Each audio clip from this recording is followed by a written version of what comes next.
내 아내를 구해줘.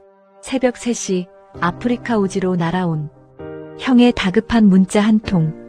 남자는 곧바로 한국으로 달려왔습니다. 유감스럽게도 현재로선 식물인간 상태입니다. 의사의 절망적인 말에 모두가 가망이 없다고 나가버린 그때 굳게 닫혀있던 형의 눈꺼풀이 규칙적으로 깜빡이기 시작했습니다. 이건 모스부호잖아.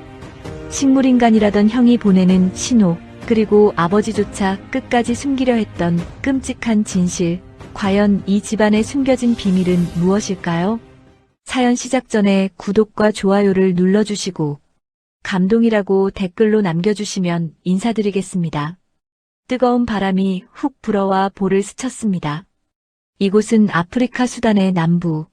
다큐멘터리 사진작가인 강주원은 흙먼지가 잔뜩 묻은 지프차 보닛 위에 걸터앉아 있었습니다.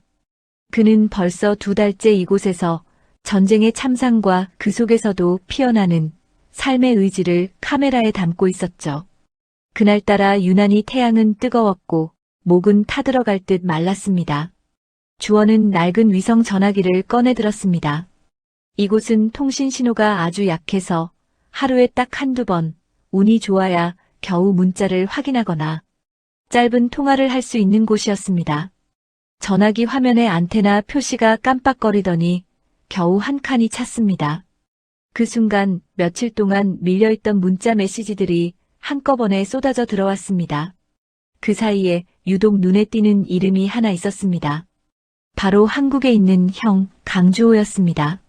주원은 고개를 갸웃거렸습니다. 형 주호는 대한민국 굴지의 대기업인 강우 리테일의 전략기획실 본부장이었습니다. 워낙 빈틈없고 냉철한 성격이라 꼭 필요한 용건이 아니면 동생에게 먼저 연락하는 법이 없는 사람이었죠. 더군다나 주원이 위험한 곳에 있다는 걸 알기 때문에 안부 전화조차 조심스러워하던 형이었습니다. 문자가 도착한 시간은 한국 시각으로 새벽 3시. 모두가 잠들어 있을 그 깊은 밤에 형이 보낸 문자는 아주 짧았습니다. 내 아내를 구해줘. 주원은 자신의 눈을 의심했습니다. 액정에 묻은 모래먼지를 손으로 쓱 닦아내고 다시 들여다보았습니다. 잘못 본 게 아니었습니다. 형수 이현수를 구해달라니 도대체 무슨 일이 생긴 걸까요? 형수는 지금 임신 8개월 차로 누구보다 안정과 보호가 필요한 시기였습니다. 그런 형수를 구해달라는 말은 형수가 지금 아주 위험한 상황에 처해 있다는 뜻이었습니다. 그런데 이상했습니다. 무슨 일이 생겼다면 본인이 직접 해결했지, 먼 타국에 있는 동생에게 다짜고짜 이런 문자를 보낼 사람이 아니었습니다. 게다가 도와줘도 아니고 구해줘라는 표현은 너무나 절박하게 느껴졌습니다. 주원은 곧바로 형에게 전화를 걸었습니다. 하지만 신호는 가지 않았고 전원이 꺼져 있어 소리샘으로 연결된다는 기계적인 안내음만 흘러나왔습니다. 불길한 예감이 등줄기를 타고 서늘하게 내려갔습니다. 주원은 직감했습니다. 지금 한국에, 그리고 형의 집에 감당하기 힘든 무서운 일이 벌어졌다는 것을 말입니다. 주원은 그 길로 촬영 장비를 가방에 쓸어 담았습니다. 남은 일정 따위는 중요하지 않았습니다. 당장 한국으로 가야 했습니다. 하지만 이곳은 수단의 오지 중의 오지, 빠져나가는 것조차 쉽지 않았습니다. 비포장 도로를 덜컹거리며 하루를 꼬박 달려 하르툼 공항으로 가야 했고, 거기서도 직항이 없어 두바이와 카이로를 경유해야만 한국 땅을 밟을 수 있었습니다. 비행기를 기다리고 갈아타는 이틀 내내 주원의 속은 까맣게 타들어갔습니다. 형이 보낸 그 짧은 문자 한 줄이 머릿속에서 떠나지 않았기 때문입니다. 형과 자신은 성격이 정반대였습니다. 형 주호는 아버지 강 회장을 닮아 어릴 때부터 모범생이었고 집안의 기대를 한 몸에 받으며 자랐습니다. 반면 주원은 답답한 재벌가의 분위기를 견디지 못해 일찍부터 카메라 하나만 메고 밖으로 돌았습니다. 하지만 형제 사이는 나쁘지 않았습니다. 형은 자유로운 주원을 내심 부러워하면서도 항상 응원해 주었고, 주원 역시 묵묵히 집안을 이끌어가는 형을 존경했습니다. 특히 형이 형수 연수와 결혼하고 나서부터는 형의 얼굴에 웃음이 많아져서 주원도 마음을 놓고 해외 활동에 전념할 수 있었습니다. 그런 형이 보낸 구조 신호였습니다. 이건 장난일 수가 없었죠.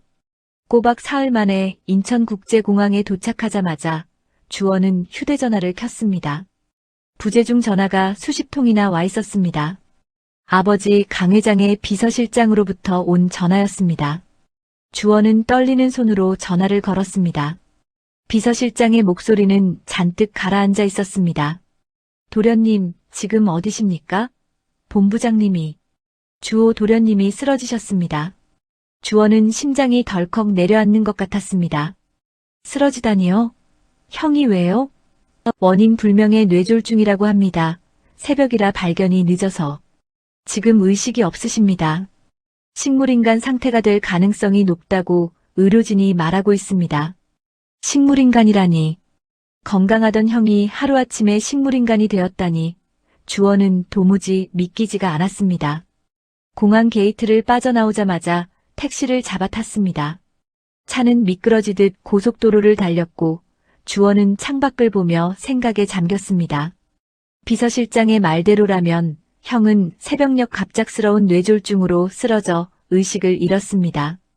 그런데 형이 자신에게 문자를 보낸 시간은 한국 시각으로 새벽 3시였습니다. 형이 쓰러진 추정 시각과 문자가 발송된 시각이 거의 일치했습니다. 만약 형이 정말 뇌졸중으로 쓰러져 정신을 잃었다면 어떻게 그렇게 정확하게 문자를 보낼 수 있었을까요? 게다가 자신의 목숨이 경각에 달린 순간에 형은 왜 형수를 구해달라고 했을까요? 뇌졸중이라는 병명과 형이 보낸 문자의 내용은 앞뒤가 맞지 않았습니다. 마치 누군가에게 쫓기거나 공격당하는 사람처럼 다급해 보였습니다. 형이 쓰러진 건 단순한 병 때문이 아닐 수도 있다는 의심이 피어오르기 시작했습니다. 차가 강우의료원 정문에 도착했습니다. 이 병원은 강우그룹 계열사로 대한민국 최고의 시설을 자랑하는 곳이었습니다. 주원은 안내 데스크를 지나 곧장 VIP 병동으로 향했습니다. 엘리베이터가 5층에 멈추고 문이 열리자 무거운 침묵이 주원을 맞이했습니다. 복도 끝에 있는 특실 앞에는 경호원 2명이 굳은 표정으로 서 있었습니다. 주원이 다가가자 경호원들이 고개를 숙여 인사했습니다. 넓은 병실 안에는 가족들이 모여 있었습니다. 창가 쪽 소파에는 아버지 강 회장이 앉아 있었습니다. 평소라면 호랑이처럼 기세등등했을 아버지는 어깨가 축 처진 채 창밖만 바라보고 있었습니다. 그 모습이 너무나 늙고 지쳐 보여서 주원은 잠시 멈칫했습니다. 아들의 사고가 아버지에게 큰 충격이었던 모양입니다. 그 옆에는 어머니 윤 여사가 서성이고 있었습니다. 윤 여사는 평소처럼 우아한 차림새였지만 어딘가 몹시 불안해 보였습니다. 손수건을 쥔 손을 가만히 두지 못하고 계속해서 비틀거나 병실 문 쪽을 힐끔거렸습니다. 주원은 어머니의 그런 모습이 낯설게 느껴졌습니다. 그리고 침대 곁에는 형수 이현수가 앉아 있었습니다. 만삭인 배를 힘겹게 안고 형의 손을 잡은 채 하염없이 눈물을 흘리고 있었습니다. 형수의 얼굴은 며칠 사이에 반쪽이 되어 있었습니다. 눈은 퉁퉁 부어 있었고 입술은 바싹 말라 있었습니다. 주원이 들어오는 인기척에 형수가 고개를 들었습니다. 주원을 보자마자 형수의 눈에서 다시 굵은 눈물방울이 뚝뚝 떨어졌습니다. 도련님, 오셨어요. 형수의 목소리는 갈라져서 거의 들리지 않았습니다. 주원은 천천히 침대 쪽으로 다가갔습니다. 그곳에 형 주호가 누워 있었습니다. 얼굴은 핏기 하나 없이 창백했고 입에는 산소호흡기를 끼고 있었습니다. 각종 기계 장치들이 형의 몸에 연결되어 삐 하고 규칙적인 소리를 내고 있었습니다. 불과 몇 달 전만 해도 한국 들어오면 술 한잔하자고 했던 형이었습니다. 언제나 든든한 버팀목 같았던 형이 지금은 산송장처럼 누워 있었습니다. 주원은 가슴 깊은 곳에서 뜨거운 것이 울컥 치밀어 올랐습니다. 다리에 힘이 풀려 그 자리에 털썩 주저앉고 말았습니다. 형, 나왔어. 주원이 왔어. 주원은 떨리는 손으로 형의 차가운 손을 잡았습니다. 아무런 온기도 느껴지지 않는 손이었습니다. 그렇게 건강하던 사람이 갑자기 식물인간이라니 주원은 도저히 받아들일 수가 없었습니다. 그때 어머니 윤여사가 다가와 주원의 어깨를 잡았습니다. 주원아, 먼 길 오느라 고생했다. 내 형은 이제 가망이 없다고 하는구나. 의사 선생님 말씀으로는 마음의 준비를 하라고 하셨어. 주원은 다시 형의 얼굴을 바라보았습니다. 감긴 눈, 굳게 담은 입. 형은 아무런 대답도 하지 않았습니다. 하지만 주원의 머릿속에는 아프리카에서 보았던 그 문자 메시지가 환영처럼 계속 맴돌았습니다. 내 아내를 구해줘. 이 병실 안에 있는 모든 사람이 형의 죽음을 준비하고 있었지만 주원만은 그럴 수가 없었습니다. 형은 분명히 신호를 보냈습니다. 자신이 위험하다고, 그리고 형수를 지켜달라고 말입니다. 주원은 잡고 있던 형의 손에 조금 더 힘을 주었습니다. 형, 무슨 일이 있었던 거야? 왜 그런 문자를 보낸 거야? 뇌졸중이 진짜 맞는 거야? 주원의 머릿속은 온통 의문투성이었습니다. 주원은 직감했습니다. 형은 그냥 쓰러진 게 아니었습니다. 누군가 형을 이렇게 만들었을지도 모른다는 무서운 생각이 주원을 사로잡았습니다. 주원은 형의 귀에 대고 아주 작게 속삭였습니다. 형, 듣고 있어? 나 왔으니까 걱정하지 마. 형이 왜 나 불렀는지 내가 다 알아낼 거야. 형수도 내가 지킬게. 그 순간이었습니다. 주원이 잡고 있던 형의 손가락 끝이 아주 미세하게 움찔했습니다. 너무나 작은 움직임이라 착각인가 싶었지만 분명히 주원의 손바닥을 스치는 느낌이 있었습니다. 주원은 놀라서 고개를 번쩍 들고 형의 얼굴을 쳐다보았습니다. 형의 굳게 닫힌 눈꺼풀이 파르르 떨리고 있었습니다. 그것은 마치 깊은 어둠 속에 갇힌 사람이 밖을 향해 필사적으로 보내는 구조 신호 같았습니다. 주원의 심장이 미친 듯이 뛰기 시작했습니다. 형은 살아있었습니다. 아니, 깨어 있었습니다. 방금 본 것이 헛것인가 싶어 눈을 비비고 다시 형의 얼굴을 들여다보았습니다. 형 주호의 눈은 여전히 굳게 감겨 있었습니다. 하지만 주원이 잡고 있는 형의 손에 미세한 떨림이 전해져 왔습니다. 그것은 단순한 경련이 아니었습니다. 아주 규칙적이고 분명한 의도를 가진 움직임이었죠. 주원은 고개를 들어 주변을 살폈습니다. 다행히 아버지 강 회장은 창밖을 보고 있었고 어머니 윤 여사는 형수 연수를 다독이느라 이쪽을 보지 않고 있었습니다. 주원은 침대 쪽으로 몸을 더 깊숙이 숙였습니다. 마치 슬픔에 잠겨 형에게 마지막 인사를 건네는 것처럼 보이게 말입니다. 그때였습니다. 형의 감긴 눈꺼풀이 다시 움직이기 시작했습니다. 짧게 3번, 길게 3번, 다시 짧게 3번. 주원의 머릿속에 번개 같은 기억이 스치고 지나갔습니다. 그것은 어린 시절 엄격한 아버지의 눈을 피해 형제가 이불 속에서 손전등을 켜고 끄며 장난치던 그들만의 신호 모스 부호였습니다. 짧게 3번, 길게 3번, 다시 짧게 3번. 구조 신호였습니다. 형은 지금 살려달라고 외치고 있는 것이었습니다. 주원의 등줄기에 식은땀이 흘러내렸습니다.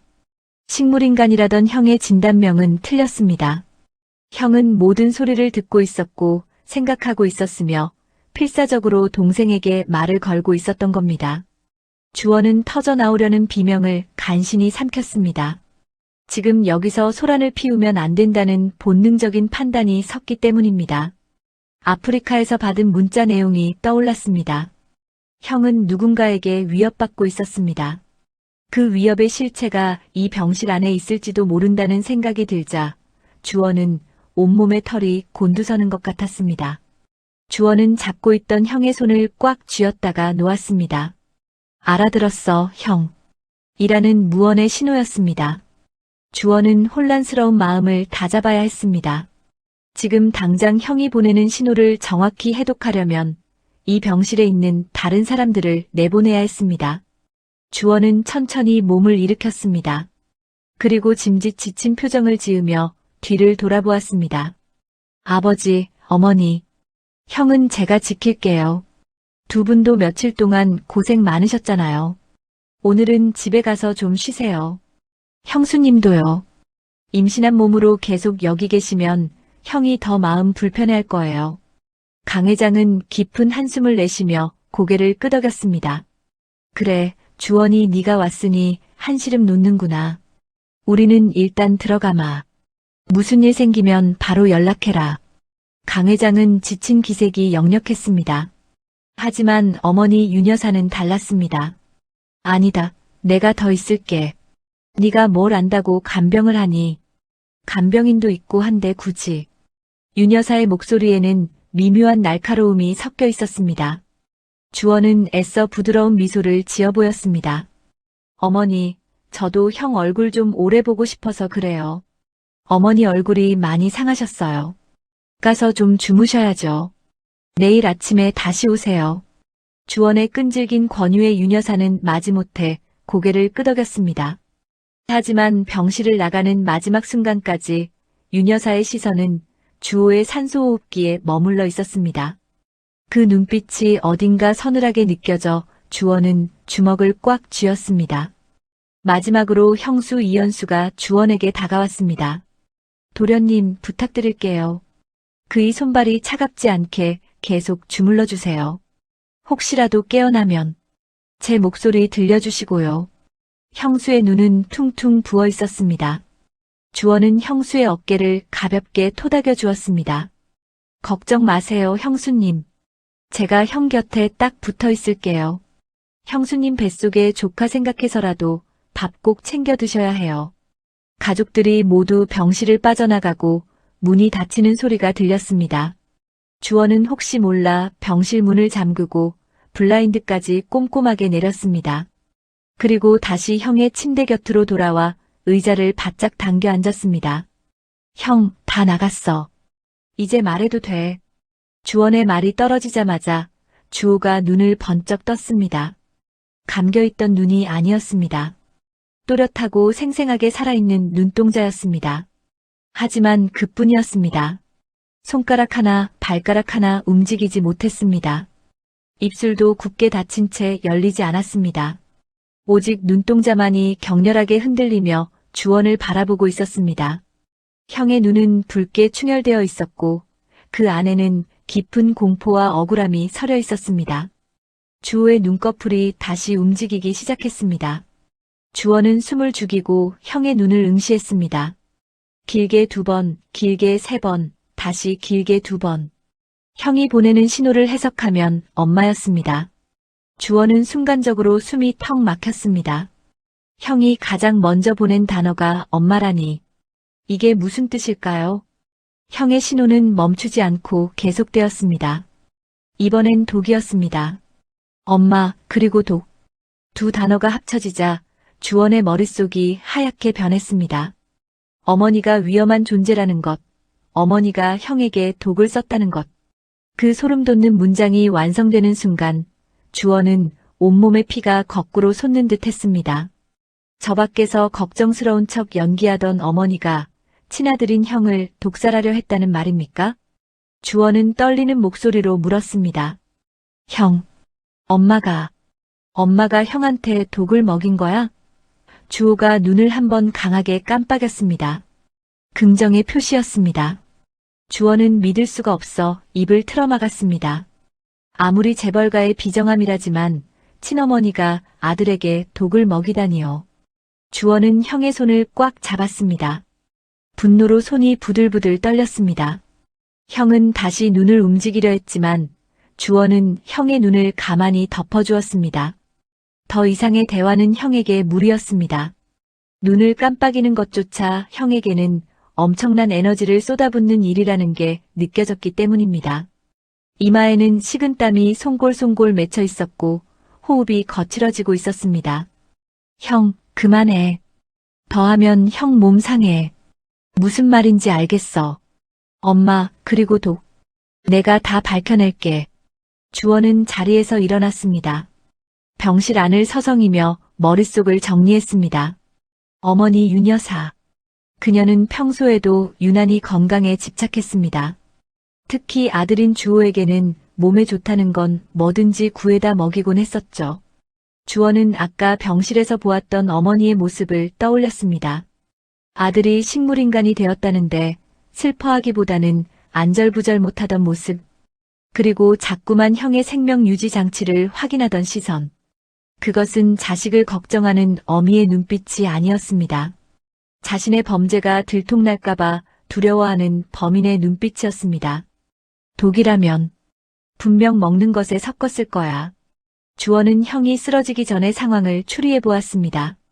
형은 평소 밖에서 함부로 음식을 먹지 않는 까다로운 성격이었습니다. 그런 형이 의심 없이 받아먹을 수 있는 것이라면 가족이 준 것, 그 중에서도 어머니가 직접 챙겨준 것뿐일 겁니다. 주원의 머릿속에 번뜩이는 기억이 하나 스쳤습니다. 몇 달 전 주원과 통화할 때 형이 지나가듯 했던 말이 떠올랐습니다. 어머니가 요즘 부쩍 한약을 챙겨주시네. 어디 용한 곳에서 지어왔다나 뭐라나.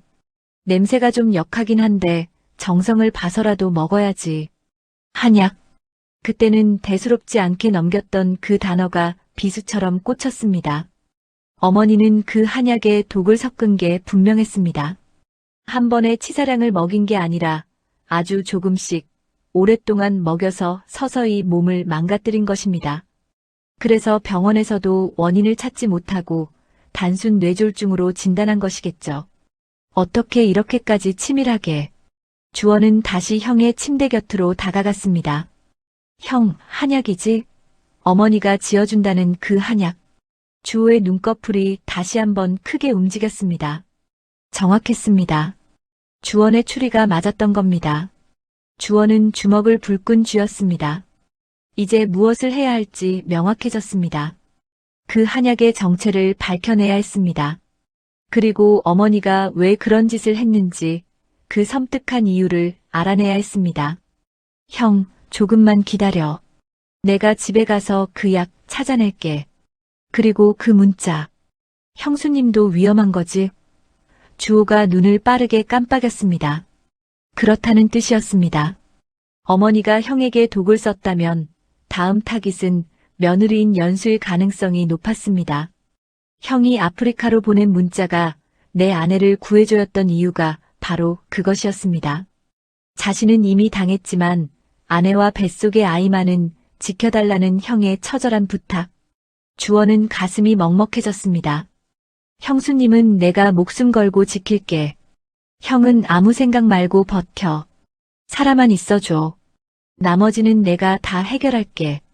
주원은 형의 이마에 맺힌 땀을 닦아주었습니다. 형의 눈빛이 조금은 편안해진 것 같았습니다. 동생을 믿고 의지하는 눈빛이었습니다. 주원은 결연한 표정으로 병실을 나섰습니다. 복도는 텅 비어 있었지만 주원의 발걸음은 그 어느 때보다 무거웠습니다. 주원은 주차장으로 향했습니다. 우선 본가로 들어가야 했습니다. 어머니가 숨겨둔 독, 그 검은 진실의 꼬리를 잡기 위해서 말입니다. 강 회장 부부가 살고 있는 평창동 대저택은 요새처럼 견고해 보였습니다. 높은 담벼락과 곳곳에 설치된 감시 카메라가 외부인의 접근을 철저히 차단하고 있었습니다. 하지만 주원에게는 이곳이 낯선 곳이 아니었습니다.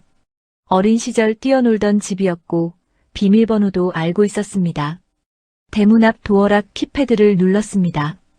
익숙한 숫자들을 차례로 입력했습니다. 삐. 하지만 마지막 숫자를 누르자 경고음과 함께 빨간불이 들어왔습니다. 비밀번호가 일치하지 않습니다. 주원은 당황했습니다. 혹시나 해서 다시 한번 눌러보았지만 결과는 같았습니다. 어머니가 비밀번호를 바꾼 것이 분명했습니다. 자식인 자신조차 들어오지 못하게 막아놓은 것이었습니다. 형이 쓰러진 직후의 말이죠.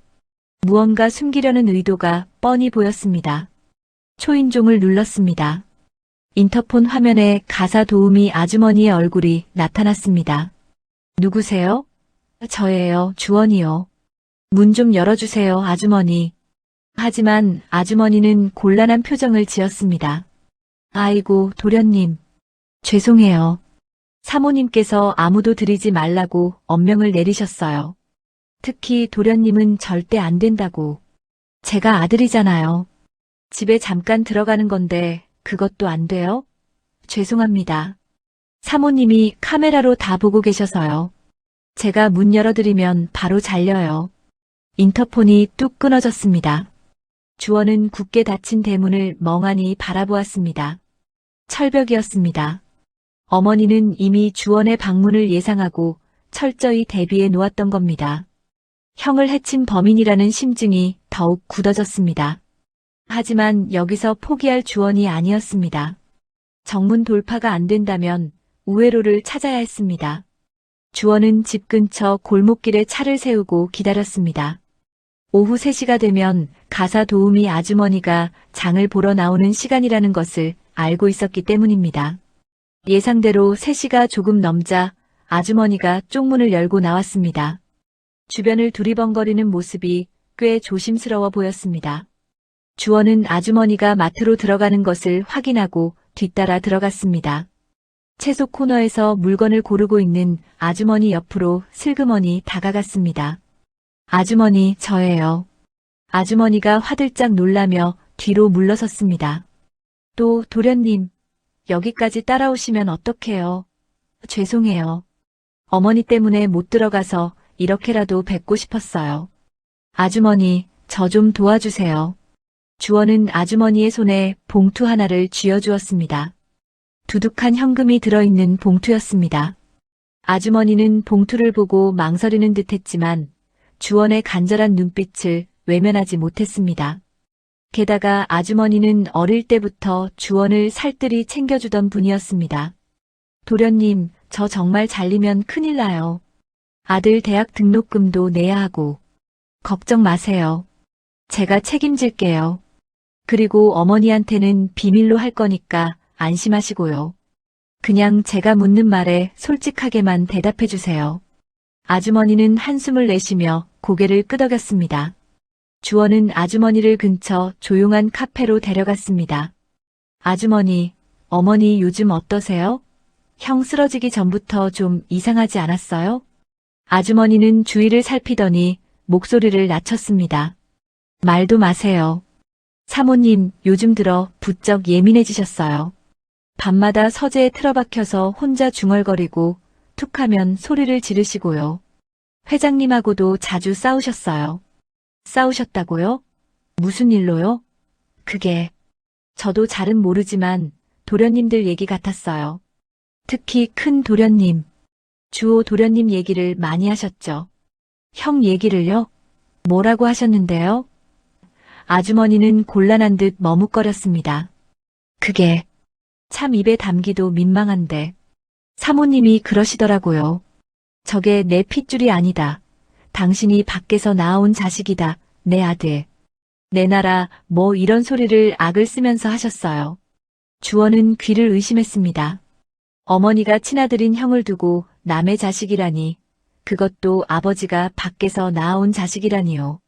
말도 안 되는 소리였습니다. 주호 형은 누가 봐도 어머니를 쏙 빼닮았습니다. 눈매며 입매며 성격까지 어머니 판박이었습니다. 그런데 어머니는 왜 그런 끔찍한 망상을 하게 된 걸까요? 그게 언제부터였어요? 꽤 됐죠. 주호 도련님 결혼하고 나서부터 더 심해지셨어요. 작은 사모님 들어오고 나서부터는 아예 대놓고 그러셨으니까요. 형수님한테도요?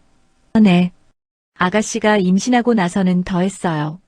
뱃속에 있는 것도 그 더러운 피를 물려받았을 거다. 괴물을 잉태했다. 이러시면서 저주를 퍼부으셨죠.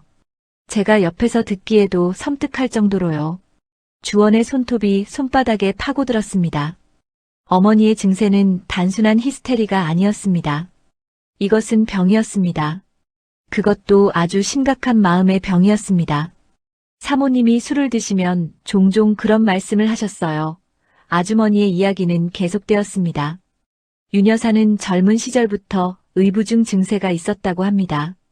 강 회장이 첫사랑을 못 잊어서 자신과 껍데기뿐인 결혼 생활을 한다고 믿고 있었답니다. 그러다가 주호가 태어났는데 아이가 커갈수록 남편의 첫사랑을 닮아간다고 착각하기 시작했다는 겁니다. 한번 삐뚤어진 마음은 걷잡을 수 없이 커져서 급기야는 산부인과에서 아이가 바뀌었다는 망상에까지 이르렀습니다. 자신의 친아들은 어디론가 사라지고 남편이 첫사랑과 낳은 아이를 데려다 놓았다고 믿게 된 것입니다.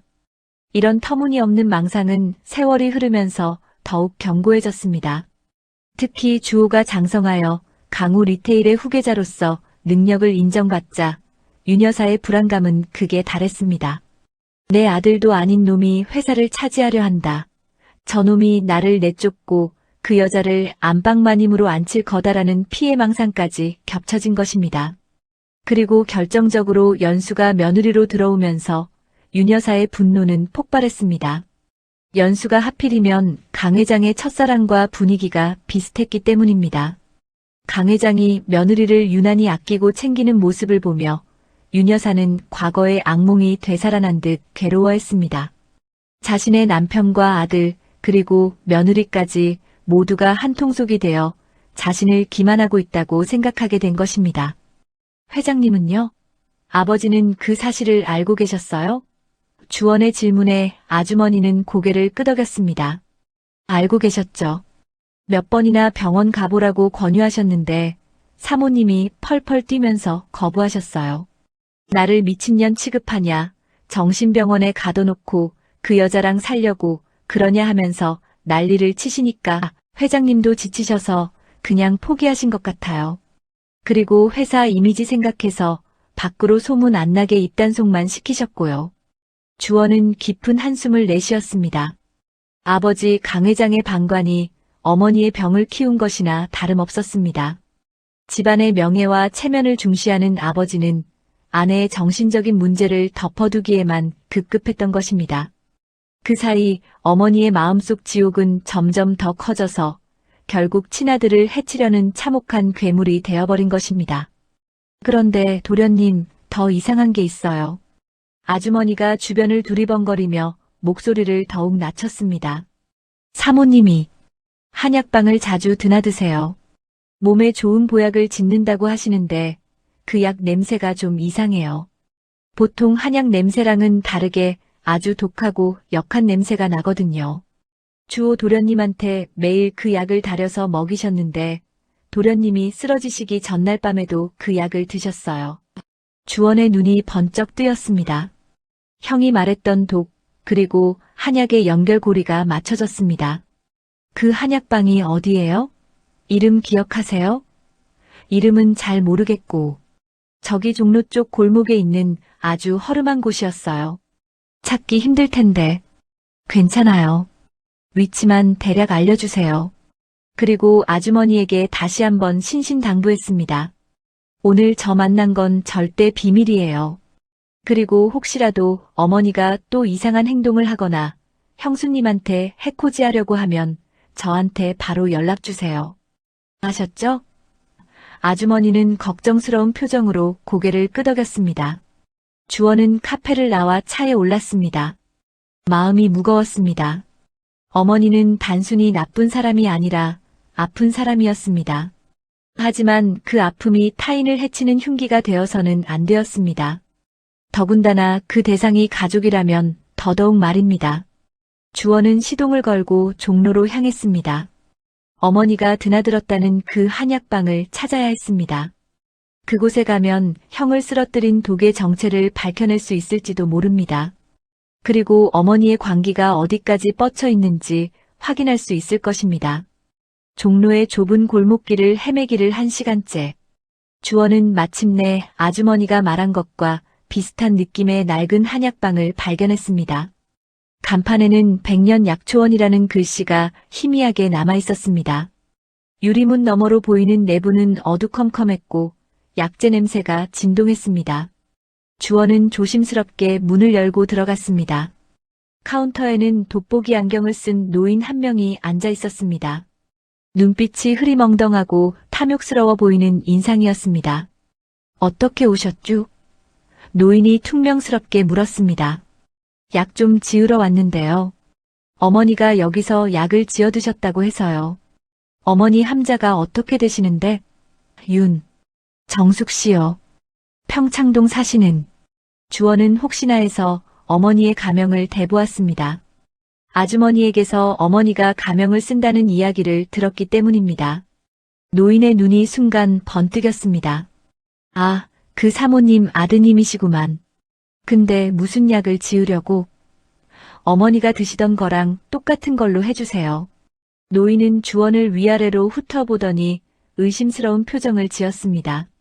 그 약은 아무나 먹는 게 아닌데. 그리고 재료가 귀해서 지금은 없어. 나중에 다시 오슈. 노인은 황급히 말을 돌리며 주원을 내쫓으려 했습니다. 주원은 직감했습니다. 이 노인은 뭔가 알고 있다. 어머니에게 독극물을 팔았거나 적어도 그 약의 정체를 알고 있는 공범이다.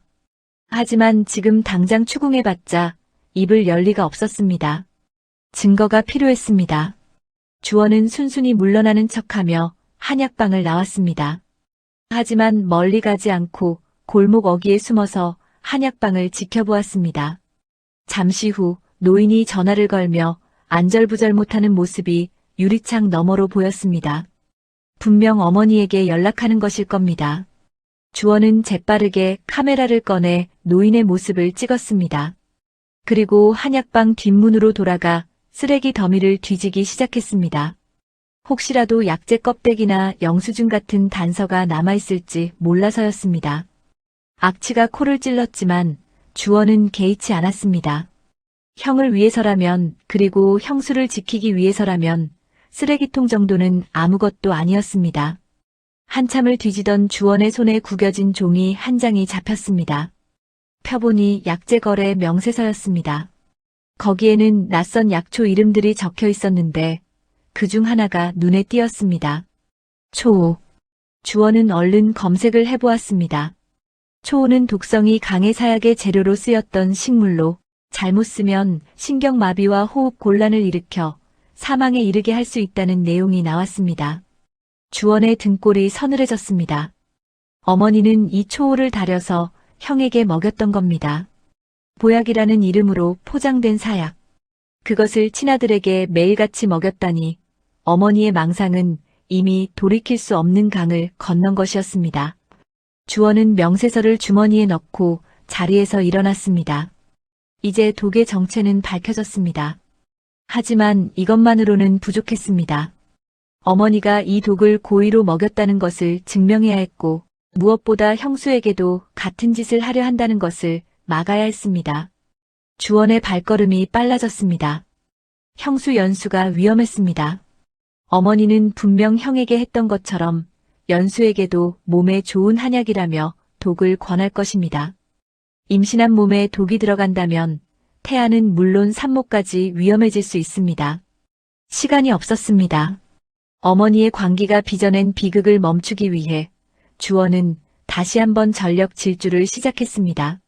주원이 낡은 한약방을 뒤지며 진실에 한 발짝 다가서고 있을 무렵 평창동 대저택의 분위기는 그야말로 숨이 턱턱 막히는 감옥과도 같았습니다. 높은 담벼락 안에 갇힌 형수 이연수는 무거운 배를 힘겹게 이끌고 2층 방에 머물고 있었습니다. 남편 주호가 쓰러진 후 시어머니 윤여사는 임산부가 병원에 들락거리는 거 아니다. 혼몸도 아닌데 충격받으면 안 되니 내가 집에서 돌봐주마. 라며 연수를 본가로 데려왔습니다. 겉으로는 며느리를 걱정하는 자애로운 시어머니의 모습이었지만 실상은 감금이나 다름없었습니다. 연수의 휴대폰은 전자파가 태아에게 좋지 않다는 말도 안 되는 핑계로 압수당했고 외출은커녕 정원 산책조차 허락되지 않았습니다. 집안 곳곳에는 감시 카메라가 돌아가고 있었고 가사 도우미 아주머니조차 연수와 눈을 마주치지 못하게 철저히 감시당하고 있었습니다. 연수는 마치 창살 없는 감옥에 갇힌 죄수처럼 하루하루 말라가고 있었습니다. 연수는 불안했습니다. 남편이 쓰러진 이유도 명확하지 않은데 시어머니는 며느리의 안부보다 뱃속 아이에게 이상할 정도로 집착하는 듯 보였습니다. 그 집착의 증거는 매일 아침 저녁으로 윤 여사가 직접 쟁반에 받쳐들고 오는 한약이었습니다. 윤 여사는 항상 사람 좋은 미소를 띠며 방으로 들어왔습니다. 아가, 이거 아주 귀한 약이다. 우리 손주 튼튼하게 자라라고 특별히 지어온 거야. 식기 전에 얼른 마셔라. 윤 여사는 연수가 약을 다 마실 때까지 방을 나가지 않고 뚫어지게 지켜보았습니다. 검고 탁한 액체가 담긴 사발에서는 묘하게 역한 냄새가 났습니다. 보통 한약 특유의 구수하고 쌉싸름한 향이 아니라 혀끝을 톡 쏘는 듯한 비릿함이 섞여 있었습니다. 연수는 그 냄새만 맡아도 속이 울렁거려 구역질이 날 것 같았습니다. 처음 며칠은 시어머니의 정성을 생각해서 억지로 참고 마셨습니다. 하지만 약을 먹고 나면 배가 살살 아파오고 뱃속 아이의 움직임이 평소보다 약해지는 느낌을 받았습니다. 활발하던 태동이 멈추면 연수의 심장도 덜컥 내려앉는 것 같았습니다. 밤이면 식은땀이 흐르고 가슴이 두근거려 잠을 이룰 수가 없었습니다. 이건 보약이 아니라 독약 같다는 무서운 생각마저 들었습니다. 연수는 본능적으로 아이를 지켜야 한다고 느꼈습니다. 그래서 꾀를 냈습니다. 약을 마시는 척하다가 입안에 머금고 윤 여사가 쟁반을 들고 나가면 화장실로 달려가 뱉어내거나 몰래 베란다 화분에 부어버렸습니다. 다행히 화분에 심어둔 식물들은 잎이 무성해서 약을 부어도 티가 나지 않았습니다. 하지만 며칠 전부터 화분의 잎들이 누렇게 시들어가기 시작했습니다. 마치 독을 머금은 것처럼 말라비틀어지는 잎사귀들을 보며 연수는 공포에 질렸습니다. 식물이 저렇게 죽어가는데 이 약이 정말 사람 몸에 들어가도 되는 것일까요? 연수는 바싹 말라버린 화분을 볼 때마다 자신의 뱃속 아이도 저렇게 되는 건 아닌지 소름 끼치는 상상에 시달려야 했습니다.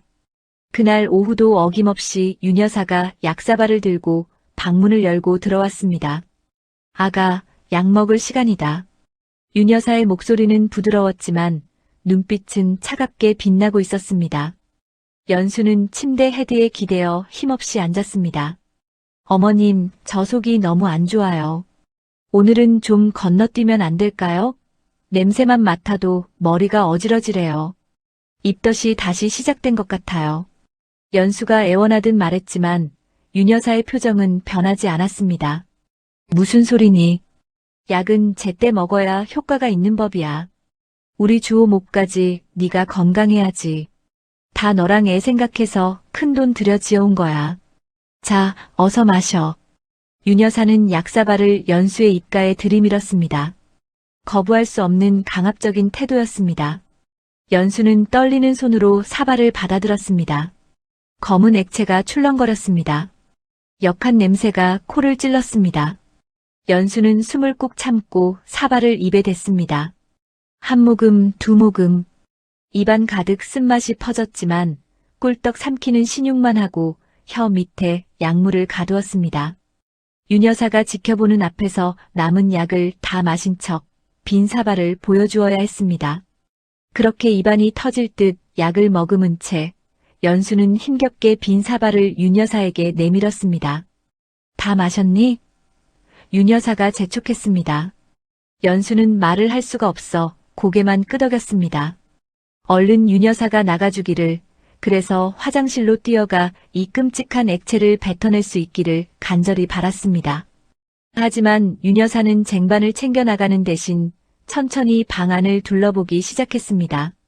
그러다 시선이 베란다 쪽 화분에 머물렀습니다. 근데 저 화분 말이야.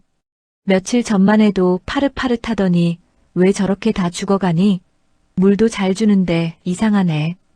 윤 여사가 천천히 베란다로 걸어갔습니다. 연수의 심장이 쿵쿵 뛰기 시작했습니다. 입안에 머금은 약물이 역겨워 구토가 올라올 것 같았지만 필사적으로 참았습니다. 윤 여사는 시들어버린 잎사귀를 손으로 만져보더니 코를 대고 흙냄새를 킁킁 맡았습니다. 그리고 천천히 고개를 돌려 연수를 쏘아보았습니다. 그 눈빛에는 섬뜩한 살기가 어려 있었습니다. 마치 모든 것을 꿰뚫어보는 듯한 눈빛이었습니다. 너, 약 안 먹고 여기다 버렸니? 연수는 말문이 막혔습니다. 아니, 말을 하려고 입을 여는 순간 머금고 있던 약물이 주르륵 흘러내릴 판이었습니다. 연수의 입가로 검은 물줄기가 한 방울 새어나왔습니다. 그것을 본 윤 여사의 표정이 악기처럼 일그러졌습니다. 인연이 감히 시어미를 속여? 내가 주는 게 독이라도 되는 줄 알아? 윤 여사가 성큼성큼 다가와 연수의 턱을 억세게 움켜쥐었습니다. 삼켜. 당장 삼켜. 연수는 고통에 신음하며 입안에 있던 약물을 바닥에 왈칵 쏟아냈습니다. 검은 액체가 카펫을 적시며 퍼져나갔습니다. 콜록 콜록. 기침을 하며 숨을 몰아쉬는 연수를 보며 윤 여사는 분노를 참지 못하고 손을 치켜들었습니다. 감히 시어미 정성을 무시해? 이게 얼마나 비싼 약인 줄 알아? 내 아들이 못 먹게 된 거 네가 대신 먹는 건데 고마워할 줄 모르고 버려. 연수의 턱을 움켜잡은 윤 여사의 손아귀 힘은 노인이라고는 믿기지 않을 정도로 셌습니다. 어머님. 아파요. 잘못했어요. 제발 이러지 마세요. 연수가 빌었지만 윤 여사의 귀에는 들리지 않는 듯 했습니다. 윤 여사는 탁자에 놓여있던 아직 따지 않은 여분의 약봉지를 거칠게 뜯었습니다. 잘못한 줄 알면 다시 마셔. 한 방울도 남기지 말고 다 마셔. 내 뱃속에 있는 그게 건강해져야 한단 말이야. 윤 여사는 약봉지를 연수의 입에 억지로 쏟아부으려 했습니다. 연수는 필사적으로 고개를 저으며 반항했습니다. 약물이 턱을 타고 흘러내려 옷을 적셨습니다. 싫어요. 안 마실래요. 이거 먹으면 배가 아파요. 우리 아기 잘못되면 어떡해요. 연수의 비명에 윤 여사는 멈칫했습니다. 하지만 이내 광기 어린 웃음을 터뜨렸습니다. 아기, 그게 내 손주인 줄 아니? 그건 괴물이야. 내 뱃속에 있는 건 내 아들 핏줄이 아니라고. 없애버려야 해. 윤 여사는 무심결에 자신의 속마음을 내뱉고 말았습니다. 연수는 그 말에 얼어붙었습니다. 손주가 아니라 괴물이라니, 없애버려야 한다니. 지금까지 먹어온 약이 정말로 아이를 지우기 위한 약이었다는 사실을 깨닫는 순간 연수는 공포에 질려 아무 말도 할 수 없었습니다. 윤 여사는 연수가 겁에 질려 굳어있는 틈을 타 남은 약을 기어이 입안으로 밀어 넣었습니다. 연수는 캑캑거리며 어쩔 수 없이 약을 삼켰고 윤 여사는 그제야 만족스러운 듯 비릿한 미소를 지으며 방을 나갔습니다. 밖에서 문이 잠기는 소리가 들렸습니다. 주원은 며칠 동안 집 주변을 맴돌며 기회를 엿보았습니다. 하지만 윤 여사는 며느리를 그림자처럼 감시하며 집 안에만 꽁꽁 가둬두었습니다. 윤 여사의 삼엄한 감시망을 뚫고 연수를 빼내는 건 불가능에 가까워 보였죠. 유일한 기회는 단 하나, 연수의 정기 검진 날이었습니다. 윤 여사는 임산부인 연수의 건강을 끔찍이 챙기는 척하며 2주에 한 번씩 강우의료원으로 검진을 데리고 다녔습니다. 물론 그 병원 역시 윤 여사의 사촌 동생이 원장으로 있는 곳이라 안심할 수는 없었지만 이동하는 그 짧은 시간이 주원에게 주어진 유일한 틈이었습니다. 드디어 검진날 아침이 밝았습니다. 주원은 새벽부터 분주하게 움직였습니다. 이번 작전에는 주원 혼자가 아니라 조력자가 필요했습니다. 다큐멘터리 촬영 때 인연을 맺었던 베테랑 스턴트 운전자 김 실장이었습니다. 김 실장은 험한 오지에서도 능숙하게 차를 몰았던 실력자였기에 주원이 믿고 맡길 수 있는 유일한 사람이었죠. 실장님 부탁드립니다. 절대 다치지 않게, 하지만 확실하게 발목만 잡아주세요. 주원은 김 실장에게 작전 내용을 다시 한번 상기시켰습니다. 김 실장은 든든한 미소를 지으며 엄지를 치켜세웠습니다. 걱정 마세요. 접촉사고 연출하는 건 제 전공입니다. 사모님 차 흠집 하나 안 내고 멈춰 세워드리죠.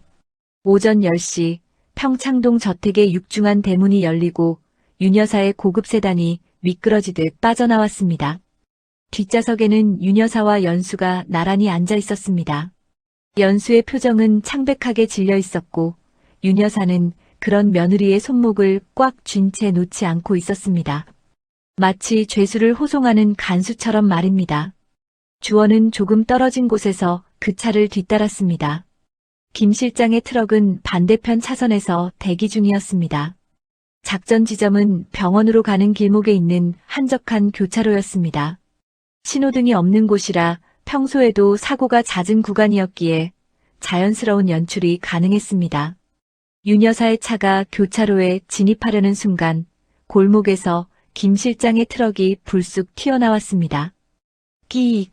날카로운 브레이크 소리와 함께 윤 여사의 차가 급정거했습니다. 트럭은 아슬아슬하게 세단 앞범퍼를 스치듯 멈춰 섰습니다. 쿵! 가벼운 충격음이 들렸지만 다행히 큰 사고는 아니었습니다. 하지만 차 안은 순식간에 아수라장이 되었습니다. 윤 여사는 비명을 지르며 앞좌석 등받이에 머리를 부딪혔고 운전기사는 당황하여 허둥지둥했습니다. 아이고, 내 머리야. 기사 양반, 운전을 어떻게 하는 거야. 윤 여사가 고래고래 소리를 지르는 사이 김 실장은 트럭에서 내려 짐짓 화난 표정으로 세단 쪽으로 다가왔습니다. 아니, 거기서 갑자기 튀어나오면 어떡합니까? 운전 똑바로 안 해요? 김 실장이 운전기사와 실랑이를 벌이며 시선을 끄는 동안 주원의 차가 반대편 골목에서 소리 없이 접근했습니다. 주원은 차를 세우고 재빨리 윤 여사 차 뒷좌석으로 달려갔습니다. 썬팅이 짙게된 유리창 너머로 겁에 질린 연수의 모습이 보였습니다. 주원은 망설임 없이 차 문을 벌컥 열었습니다. 형수님, 저예요. 얼른 나오세요. 갑작스러운 주원의 등장에 윤 여사는 눈이 휘둥그레졌습니다. 네가 여길 어떻게? 하지만 주원은 대꾸할 틈도 주지 않고 연수의 손을 잡아 끌었습니다. 연수는 엉겁결에 주원의 손에 이끌려 차 밖으로 나왔습니다. 도련님, 설명은 나중에 해요. 지금 가야 합니다. 뛰세요. 주원은 연수를 부축하여 자신의 차로 뛰었습니다. 뒤늦게 상황을 파악한 윤 여사가 차에서 내리려 했지만 김 실장이 교묘하게 차 문 앞을 막아서며 시간을 끌어주었습니다. 아줌마, 합의부터 하고 가셔야죠. 어딜 도망가려고. 비켜. 저놈 잡아. 내 며느리 납치해 간다. 윤 여사가 악을 쓰며 소리쳤지만 이미 주원과 연수는 차에 올라타 멀어지고 있었습니다. 주원은 엑셀을 밟아 평창동을 빠져나왔습니다. 백미러로 윤 여사의 차가 보이지 않을 때까지 달리고 또 달렸습니다. 옆자리에 앉은 연수는 가쁜 숨을 몰아쉬며 배를 감싸쥐고 있었습니다. 식은땀이 비오듯 흐르고 있었죠. 형수님 괜찮으세요? 배는 안 아프세요? 네. 조금 놀라서 그래요. 도련님 정말 고마워요. 다시는 그 집으로 안 돌아가는 거죠? 연수의 목소리는 떨리고 있었지만 그 눈빛에는 간절함이 가득했습니다. 지옥 같은 시댁에서 벗어났다는 안도감이 밀려오는 듯 했죠. 그럼요. 절대 안 보내요. 형이 부탁했어요. 형수님 지켜달라고요. 주원은 미리 마련해둔 안전가옥으로 향했습니다. 서울 외곽에 있는 주원의 스튜디오였는데 보안시설이 잘 갖춰져 있어 당분간 몸을 숨기기에 안성맞춤이었습니다. 도착하자마자 주원은 연수에게 따뜻한 물을 건네고 안정을 취하게 했습니다. 하지만 아직 안심하기엔 일렀습니다. 가장 중요한 것이 남아있었기 때문입니다. 바로 형수와 뱃속 아이의 건강 상태를 확인하는 것이었죠. 주원은 미리 연락해둔 산부인과 전문의를 스튜디오로 불렀습니다. 주원이 분쟁 지역 활동 중 인연을 맺은 NGO 의사였죠. 어머니의 손길이 닿지 않는 믿을 수 있는 의사였습니다. 그리고 연수가 몰래 챙겨온 한약 샘플을 건네주며 성분 분석을 의뢰했습니다. 몇 시간 뒤 검사 결과가 나왔습니다. 의사의 표정은 심각하게 굳어 있었습니다. 이거 도대체 산모에게 뭘 먹인 겁니까? 의사는 떨리는 손으로 분석 결과지를 내밀었습니다. 비소와 수은이 검출됐어요. 그것도 치사량에 가까울 정도로요. 게다가 자궁 수축을 유발하는 사양 성분과 익모초 성분이 다량 함유되어 있습니다. 이건 명백한 낙태 유도제입니다. 아니, 산모까지 죽이려고 작정한 독약이에요. 주원은 주먹을 꽉 쥐었습니다. 예상은 했지만 막상 눈으로 확인하니 충격이 더 컸습니다.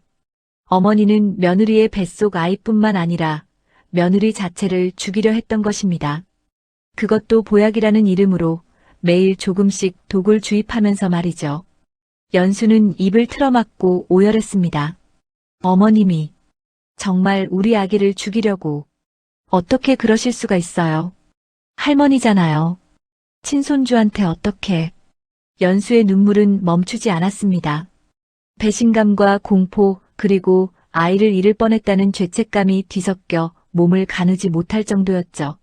형수님 잘못 아니에요. 형수님이 눈치채고 약을 버려서 다행인 거예요. 아기도 무사하고요. 이제 다 끝났어요. 어머니는 죗값을 치를 거예요. 하지만 연수의 몸은 멈추지 않고 떨려왔습니다. 매일 아침 건강해져라며 건네주던 그 검은 약물이 사실은 자신과 아이를 죽이는 사약이었다는 사실은 평생 씻을 수 없는 트라우마로 남을 것 같았습니다. 주원은 의사에게 연수의 상태를 다시 한번 체크해달라고 부탁했습니다. 다행히 연수가 약을 대부분 뱉어내거나 버렸기 때문에 체내에 축적된 독소량은 치명적인 수준은 아니었습니다. 하지만 지속적인 스트레스와 소량의 독소 노출로 인해 조산 위험이 있으니 절대 안정이 필요하다는 진단을 받았습니다. 주원은 연수를 침대에 눕히고 이불을 덮어주었습니다. 형수님, 이제 아무 생각 말고 주무세요. 형도 곧 일어날 거예요. 우리가 지켜줄게요. 연수는 지친 기색으로 잠이 들었습니다. 주원은 잠든 형수의 얼굴을 바라보며 맹세했습니다. 어머니의 광기가 빚어낸 이 비극을 반드시 끝내겠다고요. 이대로 당하고만 있을 순 없어. 주원은 자리에서 일어났습니다. 형수 연수를 안전가옥에 무사히 피신시킨 주원은 숨 돌릴 틈도 없이 다시 차에 올랐습니다. 안도감보다는 분노가 치밀어 올랐기 때문입니다. 어머니 윤 여사가 며느리에게 먹이려던 것이 명백한 독극물임이 밝혀진 이상 이제는 반격해야 할 차례였습니다. 하지만 심증과 성분 분석표만으로는 부족했습니다. 어머니가 이 일을 지시했다는 결정적인 연결고리, 즉 물증이 필요했습니다. 주원의 차는 어둠을 뚫고 서울 구도심의 좁은 골목길로 향했습니다. 목적지는 어머니가 드나들던 그 낡은 한약방이었습니다. 종로 뒷골목에 위치한 한약방은 밤이 되자 더욱 음산한 분위기를 풍겼습니다. 간판에 불은 꺼져 있었지만 가게 안쪽에서는 희미한 불빛이 새어나오고 있었습니다. 주원은 차를 멀찍이 세워두고 도둑고양이처럼 살금살금 다가갔습니다. 지나가는 행인 하나 없는 골목길에는 정막만이 감돌았죠. 주원은 한약방 뒷문 쪽에 몸을 숨기고 귀를 기울였습니다. 안에서 두렁거리는 말소리가 들려왔습니다. 노인 혼자 있는 게 아닌가 싶어 긴장했지만 자세히 들어보니 통화하는 소리였습니다. 예, 사모님. 걱정 마십시오. 오늘 드린 건 지난번보다 더 확실한 놈입니다. 효과가 직방일 겁니다. 예. 뒤탈이요? 에이, 제가 이 바닥에서 하루 이틀입니까? 장부 같은 건 절대 안 남기니까 안심하세요. 주원의 숨이 턱 막혔습니다. 어머니 윤 여사와의 통화가 분명했습니다. 주원은 떨리는 손으로 휴대폰 녹음 기능을 켰습니다. 노인의 목소리가 선명하게 녹음되기 시작했습니다. 근데 사모님, 이번 거는 위험 수당 좀 더 챙겨주셔야겠습니다. 요즘 누가 냄새를 맡고 다니는 것 같아서요. 네, 알겠습니다. 입금 확인되면 주호 도련님 때 썼던 기록이랑 싹 다 폐기하겠습니다. 전화가 끊어지는 소리가 들렸습니다. 지금이 기회였습니다. 주원은 망설임 없이 뒷문을 거세게 발로 찼습니다. 낡은 나무 문이 쾅 소리를 내며 열렸고 주원은 번개같이 안으로 들이닥쳤습니다. 노인은 깜짝 놀라들고 있던 수화기를 떨어뜨렸습니다. 누구냐? 강주원입니다. 윤 여사님 아들이죠. 방금 통화 아주 잘 들었습니다. 주원은 차갑게 쏘아붙이며 노인에게 다가갔습니다. 노인의 얼굴이 사색이 되어 파랗게 질렸습니다. 도망치려 했지만 주원이 더 빨랐습니다. 주원은 노인의 멱살을 잡고 벽으로 밀어붙였습니다. 나 당신 짓이었어? 내 형을 식물인간으로 만들고 형수님까지 죽이려 한 게 당신이냐고.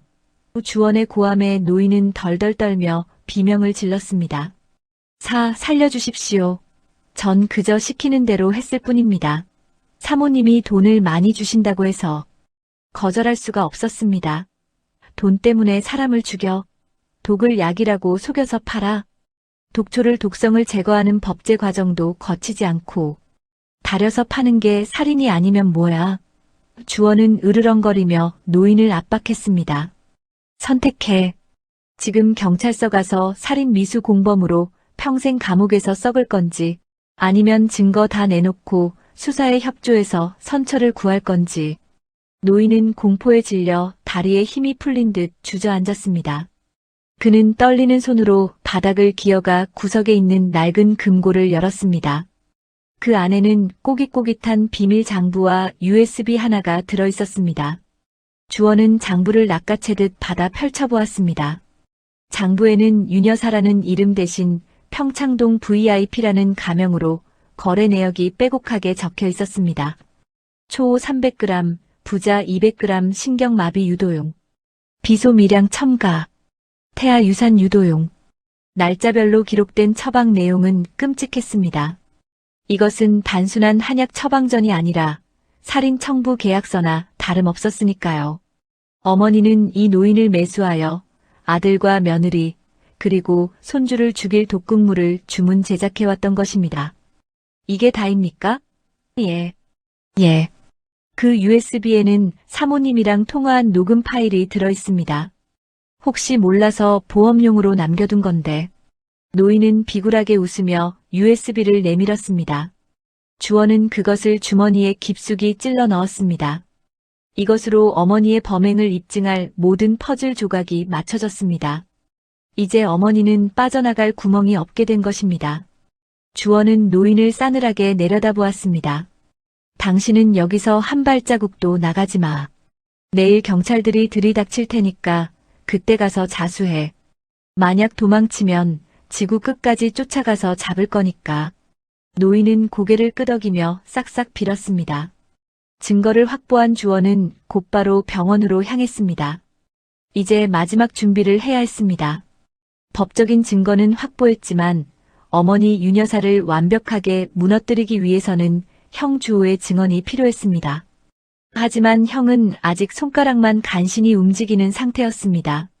말을 하거나 몸을 일으키기에는 턱없이 부족했죠. 그래서 주원은 형의 담당 주치의인 김 과장과 은밀한 계획을 세워두었습니다. 병원에 도착하자마자 주원은 김 과장을 만났습니다. 과장님 준비됐습니까? 네, 병원 기록은 상태 호전 없음으로 유지해두었습니다. 간호사들에게도 함구령을 내렸고요.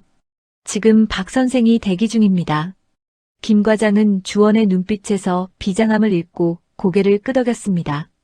의사로서의 양심을 걸고 이 억울한 형제를 돕기로 결심했던 것입니다. 그날 밤부터 병실에서는 기적을 만들기 위한, 아니 생존을 위한 처절한 사투가 시작되었습니다.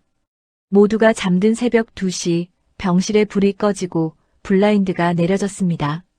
야간 전담 물리치료사인 박 선생이 주호의 침대 곁으로 다가왔습니다. 본부장님, 지금부터 많이 힘드실 겁니다. 굳어버린 근육을 강제로 깨우는 거라 뼈를 깎는 고통이 따를 거예요. 하지만 소리를 내시면 안 됩니다. 비명 한 번 지르지 않고 참아내셔야 합니다. 할 수 있으시겠습니까? 주호는 눈을 질끈 감았다 뜨며 강한 긍정의 신호를 보냈습니다. 그의 눈빛은 죽어도 해내겠다고 말하고 있었습니다. 재활치료가 시작되었습니다.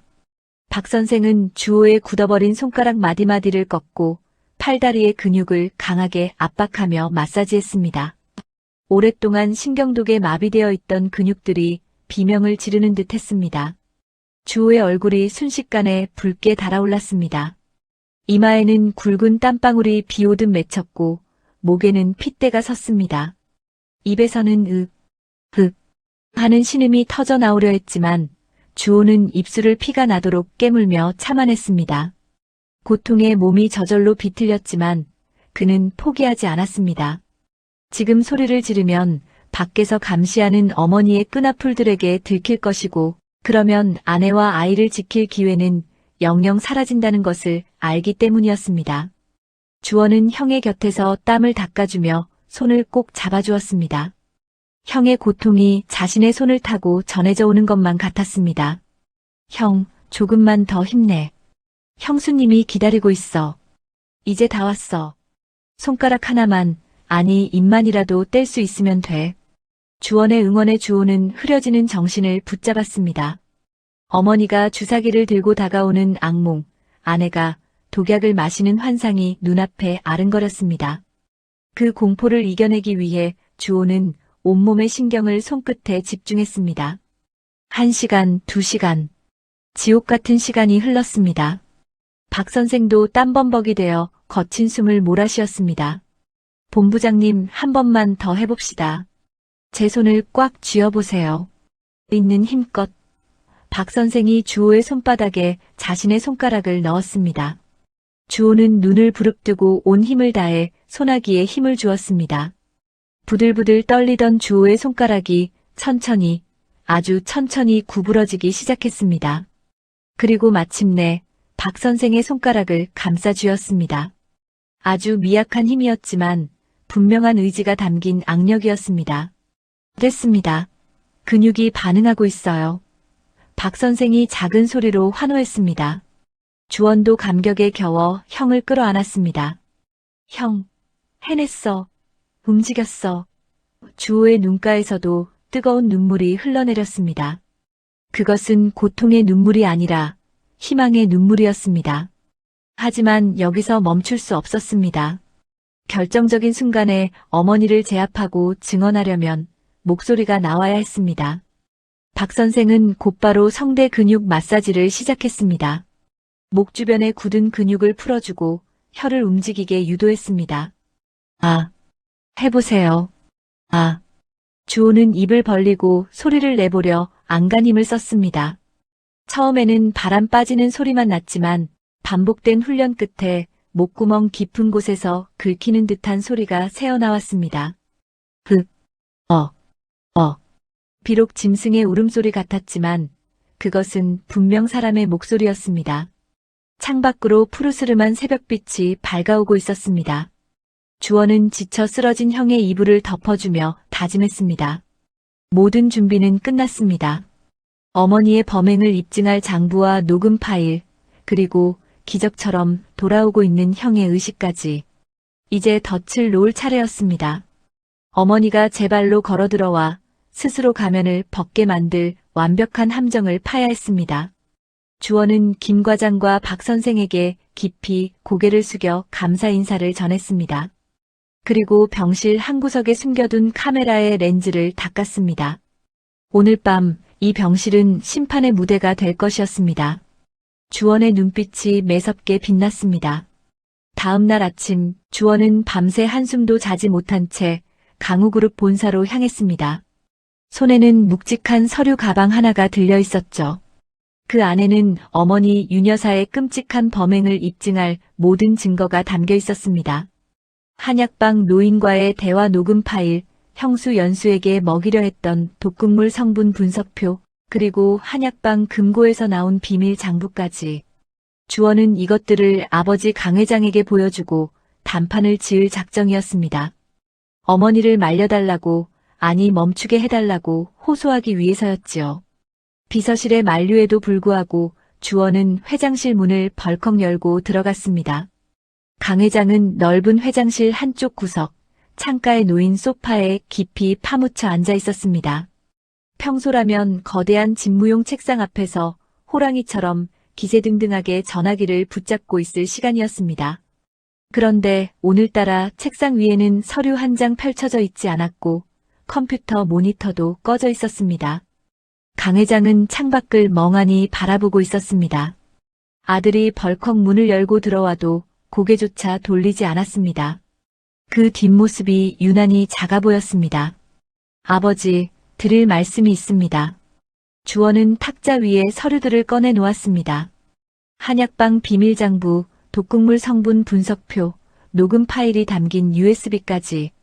주원은 하나하나 펼쳐 보이며 설명하기 시작했습니다. 어머니가 한약방에서 독초를 구입한 내역, 형 주호에게 먹인 한약의 성분, 형수 연수에게도 같은 짓을 하고 있었다는 사실. 주원의 목소리는 떨리고 있었지만 단 한마디도 빠뜨리지 않고 또박또박 전달했습니다. 강 회장은 천천히 고개를 돌려 탁자 위의 서류들을 내려다보았습니다. 그의 얼굴은 며칠 사이 10년은 더 늙어 보였습니다. 깊게 파인 주름 사이로 그간의 마음고생이 드러나 있었죠. 강 회장은 서류를 한 장 한 장 집어들었습니다. 읽는 것 같기도 했고 그냥 글자 위에 시선을 올려놓은 것 같기도 했습니다. 오랜 침묵이 흘렀습니다. 그리고 강 회장이 입을 열었습니다. 주원아. 목소리가 갈라져 있었습니다. 평소 수백 명의 임원 앞에서 우레 같은 목소리로 호령하던 사람이라고는 믿기 어려울 정도였습니다. 내 엄마가 좀 힘들어하는 건 알고 있었다. 좀 힘들어하는 건. 주원은 그 표현의 순간 할 말을 잃었습니다. 아들을 독살하고 며느리까지 죽이려 한 것을 좀 힘들어하는 것이라고요. 하지만 주원은 곧 깨달았습니다. 아버지의 표정을 보고서요.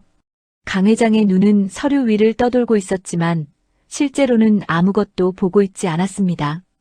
초점이 없었습니다.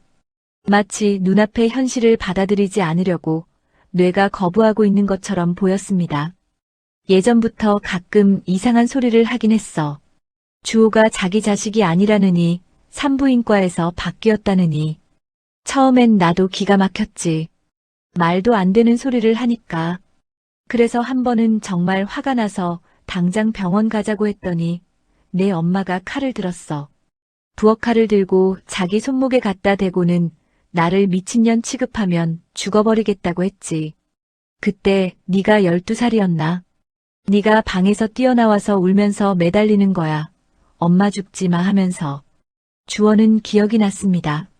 어렴풋이. 어린 시절 어느 날 밤 부엌에서 어머니가 울부짖고 아버지가 소리치던 그 밤. 무서워서 이불을 뒤집어 쓰고 있다가 뛰어나갔던 기억. 하지만 그 뒤로 부모님은 아무 일 없었다는 듯 평소와 같은 아침 식사를 차려냈고 주원은 어린아이의 본능으로 그 일을 기억 저편으로 밀어넣었던 겁니다. 그 뒤로는 건드릴 수가 없었어. 강 회장의 목소리가 낮아졌습니다. 병원에 가자고 하면 죽는다고 하니 어떡하겠니? 그냥 시간이 지나면 나아지겠지. 원래 좀 예민한 사람이었으니까 그러려니 했어. 그리고 솔직히 말하면 강 회장은 거기서 말을 멈추고 긴 한숨을 내쉬었습니다. 바빴어. 회사가 커지고 일이 많아지고 집에 들어가면 내 엄마가 울고불고 난리니까 점점 더 회사에서 늦게까지 일하게 되고 그러다 보니 안 보이잖아. 안 보이면 모르겠고 모르면 없는 것 같고. 강 회장은 눈을 질끈 감았습니다. 주름진 이마에 깊은 고랑이 잡혔습니다. 근데 주원아, 이건 아니야. 이건 절대 아니야. 강 회장이 성분 분석표를 손으로 가리키며 고개를 저었습니다. 그의 손끝이 미세하게 떨리고 있었습니다. 내 엄마가 아무리 아파도 설마 자기 자식한테 독을 먹여? 그건 사람이 할 수 있는 짓이 아니잖아. 네가 뭘 잘못 본 거 아니냐? 이 분석 결과도 오류가 있을 수 있고 그 한약방 노인이 혼자 꾸민 거 아니냐? 내 엄마는 그저 보약을 지어다 준 거고 노인이 돈을 노리고 불량 약재를 쓴 거 아닐까? 주원은 아버지가 발버둥치고 있다는 것을 알았습니다. 이것은 사실을 덮으려는 비겁함이 아니었습니다. 적어도 지금 이 순간만큼은요. 강 회장은 진심으로 간절하게 이것이 사실이 아니기를 바라고 있었습니다. 자신의 아내가 자신의 아들을 죽이려 했다는 현실을 받아들이는 순간 자신의 세계가 완전히 무너진다는 것을 알고 있기 때문이었습니다. 그래서 다른 설명을 어떤 설명이든 좋으니 이것이 오해이거나 실수이거나 남의 잘못이기를 필사적으로 원하고 있었던 것입니다. 하지만 주원은 물러설 수 없었습니다. 아버지, 이거 들어보세요. 주원은 휴대폰을 꺼내 한약방 노인과 윤 여사의 통화 녹음을 재생했습니다. 스피커에서 노인의 목소리가 흘러나왔습니다. 예, 사모님. 걱정 마십시오. 오늘 드린 건 지난번보다 더 확실한 놈입니다. 그리고 이어지는 말. 주호 도련님 때 썼던 기록이랑 싹 다 폐기하겠습니다. 녹음이 끝나자 회장실에 정막이 내려앉았습니다. 강 회장의 얼굴에서 핏기가 빠져나갔습니다. 입술이 파르르 떨렸습니다. 주호 도련님 때 썼던 기록. 그 말이 의미하는 것은 하나뿐이었습니다. 노인 혼자 꾸민 것이 아니라 윤 여사가 지시했고 주호에게 이미 한 번 썼고 이번에 또 쓰려 했다는 것. 더 이상 다른 해석의 여지가 없었습니다. 강 회장의 손에서 분석표가 스르르 미끄러져 바닥에 떨어졌습니다. 그는 두 손으로 얼굴을 감쌌습니다. 어깨가 크게 한 번, 두 번 흔들렸습니다. 소리 없는 울음이었습니다. 대한민국 재계의 거목이라 불리던 사람이 아들 앞에서 무너져 내리고 있었습니다. 한참 후 강 회장이 갈라진 목소리로 말했습니다. 알았다. 알면서도 모른 척한 내가 죽일 놈이다. 내 엄마가 점점 이상해지는 걸 보면서도 설마 여기까지 갈 줄은 정말 몰랐어. 아니, 알고 싶지 않았어. 알게 되면 내가 감당해야 하니까. 내가 뭘 해야 할지 모르니까. 그래서 눈을 감았어. 내 아들이 죽어가는데도. 강 회장은 주먹으로 자신의 무릎을 내리쳤습니다. 한 번, 두 번, 세 번. 억눌렸던 분노와 자책이 터져나오는 것 같았습니다. 주호 녀석이 처음 쓰러졌을 때 뇌졸중이라니까 나는 속으로 차라리 다행이라고 생각했어. 병 때문이라면, 내 엄마 탓이 아니라면 그럼 우리 가족은 아직 괜찮은 거니까. 그런데 마음 한구석에서 자꾸 뭔가가 찔렸어. 쓰러지기 전날 내 엄마가 유난히 들떠 있었거든. 한약을 끓이면서 콧노래를 부르고 있었어.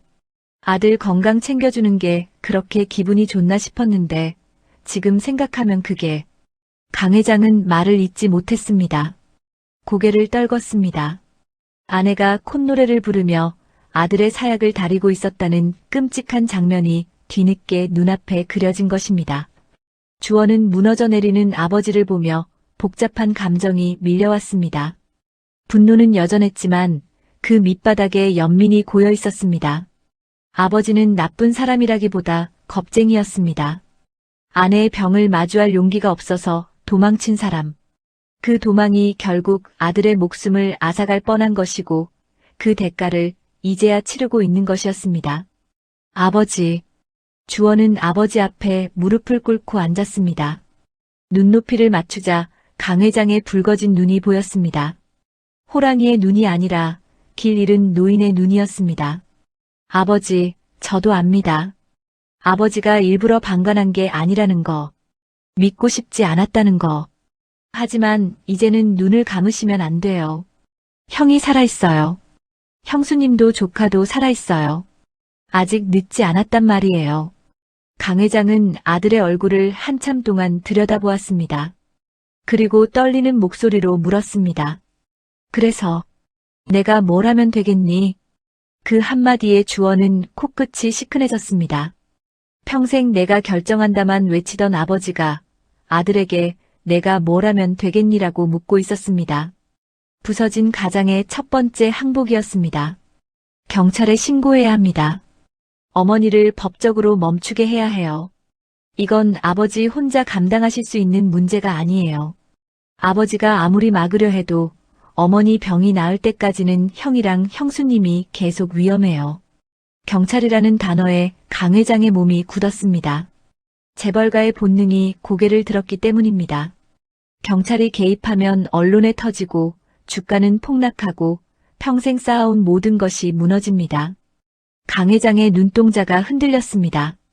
아들의 목숨과 가문의 체면 사이에서 저울질하는 듯 했습니다. 주원은 그 흔들림을 놓치지 않았습니다. 아버지, 회사 생각하고 계시죠? 강 회장이 화들짝 놀라며 고개를 들었습니다. 들킨 사람의 표정이었습니다. 저도 아버지가 회사를 위해 평생 바치신 거 압니다. 당장 내일 주가가 어떻게 될지, 이사회에서 뭐라고 할지, 기자들이 뭘 쓸지 걱정되시는 거 이해해요. 하지만 아버지, 묻고 싶은 게 하나 있어요. 주원은 아버지의 눈을 똑바로 쳐다보았습니다. 만약 형이 정말 죽었으면 그래도 회사 걱정부터 하셨을 거예요?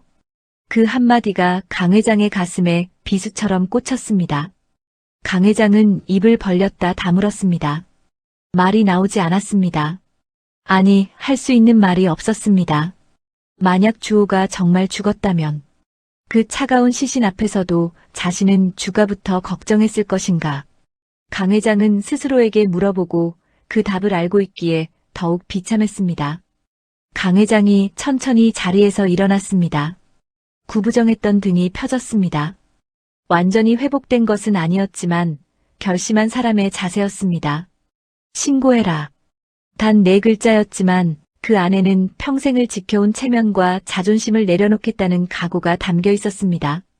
경찰이든 검찰이든 네가 해야 한다면 해라. 나는 막지 않겠다. 다만 한 가지만 약속해다오. 내 엄마를 그냥 범죄자로 끝내지 말고 치료받게 해줘라. 내 엄마는 아픈 거야. 아파서 그런 거야. 강 회장의 눈에서 다시 눈물이 흘러내렸습니다. 그것은 아내를 감싸는 눈물인 동시에 평생 아내를 외면했던 자신을 용서받지 못할 것이라는 자각의 눈물이었습니다. 주원은 고개를 끄덕였습니다. 약속합니다. 어머니가 치료받으실 수 있게 최선을 다하겠습니다. 주원은 서류를 다시 챙기고 회장실을 나섰습니다. 문을 닫기 직전 뒤를 돌아보았습니다. 강 회장은 다시 창가에 서 있었습니다. 하지만 아까와는 달랐습니다. 아까는 현실에서 도망치려는 뒷모습이었다면 지금은 무너진 자리에서 일어서려고 안간힘을 쓰는 뒷모습이었습니다. 주원은 조용히 문을 닫았습니다. 주원은 곧바로 관할 경찰서로 향했습니다. 형사과장실 문을 두드렸습니다. 강주원입니다. 살인 미수 사건 신고하러 왔습니다. 주원이 내놓은 증거들은 너무나 명백해서 경찰도 수사를 미룰 수가 없었습니다. 특히 대기업 회장 부인이 연루된 사건이라 더욱 신중하게 접근했습니다. 하지만 주원은 물러서지 않았습니다. 철저하게 수사해 주세요. 누가 압력을 넣든 상관없이 진실만 밝혀주세요. 경찰은 즉시 수사팀을 꾸렸습니다. 그리고 그날 오후 윤 여사의 서재와 문제의 한약방에 대한 압수수색 영장이 발부되었습니다. 사이렌 소리가 요란하게 울리며 경찰차들이 평창동 저택으로 들이닥쳤습니다. 윤 여사는 당황하여 거실로 나왔습니다. 이게 무슨 짓들이야. 내가 누군 줄 알아? 하지만 경찰들은 아랑곳하지 않고 서재로 밀고 들어갔습니다. 서재 책장 뒤에 숨겨진 비밀 금고가 열렸습니다. 그 안에서는 윤 여사가 직접 메모해둔 독극물 제조법, 한약방 노인과의 거래 내역이 적힌 수첩, 그리고 미처 처분하지 못한 남은 초호 농축액병이 쏟아져 나왔습니다. 특히 농축액병에는 주호용, 연수용이라는 라벨까지 붙어 있어 그 잔혹함을 더했습니다. 이것은 부인할 수 없는 결정적인 물증이었습니다. 동시에 한약방에서도 압수수색이 진행되었습니다. 이미 주원에게 약점을 잡힌 노인은 경찰이 들이닥치자마자 모든 것을 술술 불었습니다. 다 윤 여사님이 시킨 겁니다. 저는 돈만 받고 약을 지어드렸을 뿐이에요. 독인 줄 알았지만 거절할 수가 없었습니다. 노인은 수갑을 차고 연행되었습니다. 그의 진술은 녹음되어 증거로 채택되었습니다. 하지만 윤 여사는 끝까지 혐의를 부인했습니다. 경찰서 조사실에 앉아서도 고개를 꼿꼿이 들고 큰 소리를 쳤습니다. 난 모르는 일이에요. 그 노인네가 혼자 꾸민 짓이지. 난 시킨 적 없어요. 우리 며느리 몸보신 시켜주려고 보약 지어오라고 심부름 시킨 게 죄예요? 윤 여사는 뻔뻔하게 거짓말을 늘어놓았습니다. 자신은 며느리를 위해 비싼 돈을 들여 약을 지어줬을 뿐인데 한약방 주인이 돈을 노리고 불량 약재를 쓴 것 같다며 오히려 피해자 행세를 했습니다. 심지어 압수된 장부와 녹음 파일에 대해서도 조작된 거다. 음성 변조한 거다라며 막무가내로 우겼습니다. 최고급 로펌의 변호사까지 대동하여 묵비권을 행사하며 버티기 작전에 들어갔습니다. 경찰도 혀를 내두를 정도의 뻔뻔함이었습니다. 한편 강 회장은 이번에는 달랐습니다. 경찰서장에게 전화를 걸되 압력을 넣기 위해서가 아니었습니다. 제 아내가 아픈 사람입니다. 수사에 협조하겠으니 치료도 함께 받을 수 있게 해주십시오. 그것이 강 회장이 할 수 있는 전부였습니다. 실패한 남편으로서 그나마 마지막으로 붙잡은 한 가닥 양심이었습니다. 하지만 이미 언론에 냄새가 퍼지기 시작하고 있었습니다. 주원이 일부러 기자들에게 제보를 흘렸기 때문입니다. 재벌가 사모님의 며느리 독살 시도 의혹, 친아들까지 노렸나 같은 자극적인 기사들이 인터넷을 도배하기 시작했습니다. 여론은 들끓었고 강우그룹 주가는 곤두박질 쳤습니다. 주원은 유치장에 갇힌 유여사를 면회했습니다. 철창 너머로 보이는 어머니의 얼굴은 수척했지만 눈빛만은 여전히 도끼를 품고 있었습니다. 주원아, 네가 어떻게 어미한테 이럴 수 있니? 내 형이랑 짜고 나를 모함하는 거냐? 유여사는 주원을 보자마자 원망을 쏟아냈습니다. 주원은 차갑게 대꾸했습니다. 어머니, 그만하세요. 증거가 다 나왔어요. 한약방 주인도 자백했고요. 이제라도 인정하고 형이랑 형수님한테 사과하세요. 사과? 내가 뭘 잘못했어. 난 우리 집안을 지키려고 한 거야. 더러운 피가 섞이는 걸 막으려고 했다고. 윤여사는 여전히 자신의 망상 속에 갇혀 있었습니다. 그녀에게는 며느리와 손주가 제거해야 할 오물에 불과했던 것입니다. 주원은 고개를 저었습니다. 말이 통하지 않았습니다. 어머니는 병이 깊어도 너무 깊었습니다. 어머니, 그 더러운 피 타령 좀 그만하세요. 형은 어머니 아들이에요. 유전자 검사라도 해드릴까요? 필요 없다. 내 눈은 못 속여. 그놈은 내 아비가 밖에서 데려온 자식이야. 너도 속고 있는 거야. 윤여사는 악을 쓰며 철창을 흔들었습니다. 주원은 씁쓸한 표정으로 돌아섰습니다. 어머니를 설득하는 건 불가능해 보였습니다. 결국 법의 심판을 받게 하는 것만이 유일한 방법이었습니다. 그리고 결정적으로 형 주호가 직접 증언대에 서야 했습니다. 식물인간인 줄 알았던 아들이 멀쩡히 살아서 어머니의 범행을 고발하는 순간이야말로 윤여사를 무너뜨릴 수 있는 마지막 한 방이었으니까요. 주원은 병원으로 돌아왔습니다. 병실에는 김 과장과 박 선생이 주호의 재활 훈련을 돕고 있었습니다.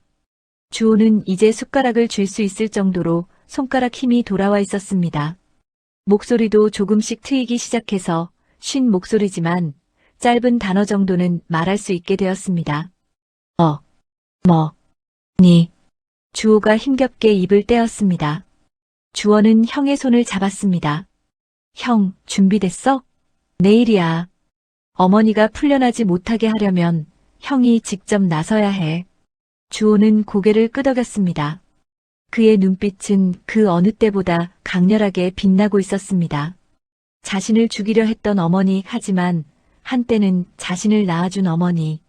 그 복잡한 감정을 뒤로하고 주호는 가족을 지키기 위해 일어서야 했습니다. 경찰이 윤여사를 압수수색하고 한약방 노인을 체포했지만 윤여사는 여전히 철옹성이었습니다. 대한민국 최고의 로펌 변호사들을 대동하고 뻔뻔하게 혐의를 부인하며 버티고 있었죠. 강 회장 역시 여론의 눈치를 보느라 적극적으로 나서지 않았고 오히려 변호사를 통해 어떻게든 아내를 빼내려 하고 있었습니다. 이대로라면 윤여사는 증거 불충분으로 풀려날 수도 있는 상황이었습니다. 그렇게 되면 주호와 연수는 다시 위험에 노출될 것이 불보듯 뻔했습니다. 확실한 한 방이 필요했습니다. 어머니가 스스로 범행을 인정하게 만들거나 아니면 빼도 박도 못할 현행범으로 잡아야 했습니다. 그래서 주원은 형 주호 그리고 담당 형사와 함께 은밀한 작전을 짰습니다. 바로 마지막 함정을 파는 것이었죠. 식물인간인 줄 알았던 주호가 기적적으로 의식을 되찾는다는 시나리오였습니다. 만약 주호가 깨어난다면 윤여사에게는 사형 선고나 다름없을 것입니다. 자신이 독을 먹였다는 사실을 아들이 직접 법정에서 증언하게 될 테니까요. 그렇다면 윤여사는 어떻게 나올까요? 가만히 앉아서 당할 리가 없습니다. 반드시 주호의 입을 영원히 막으려 들 것입니다. 그것이 바로 주원이 노리는 틈이었습니다. 어머니가 제 발로 호랑이 굴로 걸어 들어오게 만드는 것이죠. 주원은 일부러 정보를 흘리기 시작했습니다. 먼저 병원 내에 심어둔 윤 여사의 끈앞풀들을 이용하기로 했습니다. 간호사 스테이션 앞에서 일부러 큰 소리로 통화하는 척 연기했습니다. 네, 과장님. 형 손가락이 움직였다고요. 정말입니까? 그럼 곧 의식이 돌아올 수도 있겠네요. 주변에 있던 간호사들이 수군거리기 시작했습니다. 그 중에는 윤 여사에게 돈을 받고 주호의 상태를 보고하던 간호사도 있었습니다. 그녀는 눈빛을 번뜩이며 어딘가로 급하게 문자를 보내는 듯 했습니다. 주호는 짐짓 모른 척하며 병실로 들어갔습니다. 김 과장과 박 선생도 합세했습니다. 김 과장은 차트에 의식회복 징후 포착이라고 기록하고 일부러 차트를 간호사들이 볼 수 있는 곳에 두었습니다. 박 선생은 재활치료 도구들을 병실에 들이며 이제 곧 걸으실 수도 있겠다고 흘렸습니다. 소문은 삽시간에 퍼져나갔습니다. 그리고 예상대로 그 소식은 유치장에 있는 윤 여사에게도 들어갔습니다. 변호사를 통해 전해들은 윤 여사의 반응은 격렬했습니다. 뭐라고요? 주호가 깨어나요. 말도 안 돼. 그 독을 얼마나 먹었는데. 아니, 그럴 리가 없어. 윤 여사는 안절부절 못하며 손톱을 물어뜯었습니다. 아들이 깨어나면 모든 게 끝장이었습니다. 자신의 범행이 낱낱이 밝혀지고 감옥에서 평생 썩게 될지도 모릅니다. 무엇보다 더러운 피를 제거하려던 자신의 거룩한 계획이 실패로 돌아간다는 사실을 견딜 수가 없었습니다. 윤 여사의 눈빛이 광기로 번들거렸습니다. 내가 직접 확인해야겠어. 그리고 만약 정말 깨어난 거라면 내가 마무리해야지. 윤 여사는 갑자기 가슴을 부여잡고 쓰러지는 척 연기를 시작했습니다. 아이고, 심장이야. 나 죽네. 숨을 못 쉬겠어. 그녀는 지병인 심장병을 핑계로 대학병원 입원을 요구했고 거액을 쓴 변호인단의 활약으로 구속 집행정지 허가를 받아냈습니다. 비록 병원에 감금되는 조건이었지만 병원 밖으로 나오는 데는 성공한 셈이었습니다. 주원은 윤 여사가 병보석으로 풀려났다는 소식을 듣고 회심의 미소를 지었습니다. 미끼를 물었습니다. 주원은 경찰에게 협조를 요청했습니다. 어머니가 오늘 밤 병실로 올 겁니다. 잠복해주세요. 현장에서 잡아야 합니다. 담당 형사는 반신반의했지만 주원의 확신에 찬 태도에 병력을 배치하기로 했습니다. 병실 안에는 초소형 카메라와 녹음기가 설치되었고 주호의 침대 밑과 커튼 뒤에는 사복 형사들이 숨을 죽이고 기다렸습니다. 복도와 비상구에도 형사들이 배치되었습니다. 모든 준비는 완벽했습니다. 밤이 깊었습니다. 병원 복도는 적막감에 휩싸여 있었습니다. 주호는 침대에 누워 가쁜 숨을 몰아쉬고 있었습니다. 연기 때문만이 아니었습니다. 어머니가 정말로 자신을 죽이러 올지도 모른다는 공포감 때문이었습니다. 하지만 주호는 마음을 다잡았습니다. 연수와 아이를 지켜야 해. 내가 여기서 무너지면 안 돼. 주호는 주원이 쥐어준 비상벨 버튼을 꽉 움켜쥐었습니다. 만약의 사태에 대비한 것이었죠. 주원은 옆방 보호자 대기실에서 모니터로 병실 상황을 지켜보고 있었습니다. 형사의 무전기에서 치직거리는 소리가 들려왔습니다. 용의자 접근 중. 지하 주차장에 검은색 세단 도착. 여성 한 명 내렸음. 윤 여사 확인됨. 주원의 손에 땀이 배었습니다. 드디어 왔습니다. 윤 여사는 환자복 위에 코트를 걸쳐 입고 몰래 병원을 빠져나와 주호가 있는 병원으로 온 것이었습니다. 그녀의 가방 속에는 차마 입에 담지 못할 것이 들어있을 게 분명했습니다. 엘리베이터 문이 열리고 또각또각 구두 소리가 복도를 울렸습니다. 경호원들은 미리 철수시킨 상태였습니다. 윤 여사는 거침없이 주호의 병실 문을 열었습니다. 병실 안은 어두웠습니다. 산소호흡기 소리만 규칙적으로 들려왔죠. 윤 여사는 천천히 침대 쪽으로 다가갔습니다. 그녀의 그림자가 벽에 길게 드리워졌습니다. 주원은 모니터를 보며 숨을 죽였습니다. 윤 여사의 손이 가방으로 향했습니다. 지퍼를 여는 소리가 들리고 그녀가 꺼낸 것은 주사기였습니다. 투명한 액체가 가득 담긴 주사기. 아마도 칼륨 주사제일 것입니다. 혈관에 들어가는 즉시 심장을 멈추게 하여 자연사처럼 보이게 만드는 독극물이죠. 주원은 주먹을 꽉 쥐었습니다. 저것이 어머니의 본 모습이었습니다. 자식을 죽이려는 비정한 어미의 모습. 윤 여사는 주호의 얼굴을 내려다보았습니다. 주호야. 내 아들 주호야. 그녀의 목소리는 떨리고 있었습니다. 슬픔 때문일까요? 아니면 살해 때문일까요? 윤 여사는 주호의 이마를 쓰다듬었습니다. 차가운 손길이었습니다. 네가 깨어난다며. 정말이니? 엄마는 기쁘면서도 무섭구나. 윤 여사는 혼잣말처럼 중얼거렸습니다. 그녀의 눈빛이 이내 차갑게 식었습니다. 네가 깨어나면 안 돼. 그럼 모든 게 밝혀지잖아.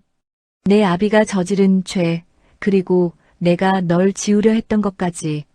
다 너를 위해서야. 더러운 피를 안고 사는 것보단 차라리 죽는 게 나아. 엄마가 편안하게 해줄게. 윤 여사의 망상은 여전히 견고했습니다. 그녀는 주사기 뚜껑을 열고 바늘 끝에 맺힌 물방울을 튀겼습니다. 그리고 주호의 팔에 꽂힌 링거줄을 찾았습니다. 수액주입구 고무마개를 열고 주사 바늘을 꽂으려는 순간이었습니다. 주호의 눈꺼풀이 파르르 떨렸습니다. 주원은 모니터를 보며 속으로 외쳤습니다. 지금이야, 형. 눈을 떠. 주호는 있는 힘을 다해 눈을 번쩍 떴습니다. 그리고 갈라지는 목소리로 하지만 또렷하게 말했습니다. 니. 윤 여사는 소스라치게 놀라 뒤로 물러났습니다. 주사기를 든 손이 부들부들 떨렸습니다. 너 깨어 있었어? 주호는 힘겹게 손을 뻗어 윤 여사의 팔목을 잡았습니다. 피나는 재활훈련으로 되찾은 미약한 악력이었지만 윤 여사를 붙잡기에는 충분했습니다. 왜 그러셨어요? 저 어머니 아들이잖아요. 주호의 눈에서 눈물이 주르륵 흘러내렸습니다. 그것은 배신감이기도 했지만 어머니를 향한 마지막 연민이기도 했습니다. 윤 여사는 주호의 눈물에 잠시 흔들리는 듯 했습니다. 하지만 이내 도끼를 품은 눈빛으로 변했습니다. 아니야. 넌 내 아들이 아니야. 넌 그년 자식이야. 이거 나 놓으란 말이야. 윤 여사는 주호를 뿌리치고 다시 주사기를 꽂으려 발악했습니다. 그때 병실 문이 벌컥 열리고 형사들이 들이닥쳤습니다. 동작 그만. 경찰입니다. 커튼 뒤와 침대 밑에 숨어있던 형사들도 튀어나와 윤 여사를 덮쳤습니다. 윤 여사는 비명을 지르며 반항했습니다. 이거 놓으라고. 내 아들이야. 내가 죽이든 살리든 내 마음이야. 하지만 형사들의 힘을 당해낼 수는 없었습니다. 주사기는 바닥에 떨어져 산산조각이 났고 윤 여사의 손목에는 차가운 수갑이 채워졌습니다. 주원은 병실로 뛰어들어왔습니다. 어머니, 이제 그만하세요. 형이 다 봤어요. 우리가 다 녹화했다고요. 주원은 천장에 숨겨둔 카메라를 가리켰습니다. 윤 여사는 그제야 자신이 함정에 빠졌음을 깨닫고 털썩 주저앉았습니다. 그녀의 입에서 짐승 같은 신음이 흘러나왔습니다. 모든 것이 끝났습니다. 어머니의 완벽했던 범죄 계획도 지독했던 망상도 이제 법의 심판대 위에 오르게 되었습니다. 주호는 침대에 누운 채 흐느끼는 어머니를 바라보았습니다. 마음이 찢어지는 것 같았습니다. 하지만 이것이 최선이었습니다. 어머니를 멈추게 하는 것, 그리고 가족을 지키는 것. 주호는 눈을 감고 깊은 숨을 내쉬었습니다. 긴 악몽이 드디어 끝나는 순간이었습니다. 주원은 형의 손을 잡아주며 말없이 위로했습니다. 형제는 서로의 온기를 느끼며 비로소 안도의 한숨을 내쉬었습니다. 경찰서 조사실의 공기는 무겁게 가라앉아 있었습니다. 윤 여사는 여전히 죄수복을 거부하며 변호사 뒤에 숨어 있었습니다. 현행범으로 체포되었음에도 불구하고 그녀의 망상은 며칠째 계속되었습니다. 저놈은 내 아들이 아니에요. 남편이 밖에서 낳아온 더러운 피를 가진 놈이라고요. 내가 유전자 검사 좀 하자고 해도 절대 안 해주더니 이제 와서 나를 살인자로 몰아. 형사들은 고개를 절레절레 흔들었습니다. 윤 여사의 주장은 일관성이 없었고 피해망상에 사로잡혀 있었습니다. 하지만 법적 절차를 위해서는 확실한 증거가 필요했습니다. 바로 유전자 검사 결과였습니다. 드디어 검사 결과지가 도착했습니다. 담당 형사는 윤 여사 앞에 봉투를 탁 내려놓았습니다. 윤정숙 씨, 이게 당신이 그토록 원하던 유전자 검사 결과입니다.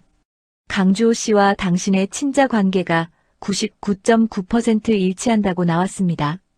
당신이 낳은, 당신 뱃속으로 낳은 친아들이 맞다고요. 윤 여사는 믿을 수 없다는 듯 봉투를 낚아채 뜯었습니다. 종이 위에는 빨간 글씨로 친자관계 성립이라는 문구가 선명하게 찍혀 있었습니다. 윤 여사의 손이 부들부들 떨리기 시작했습니다. 눈동자가 격렬하게 흔들리더니 호흡이 거칠어졌습니다. 이럴 리가 없어. 조작됐어. 이건 조작이야. 그럴 리가 없어.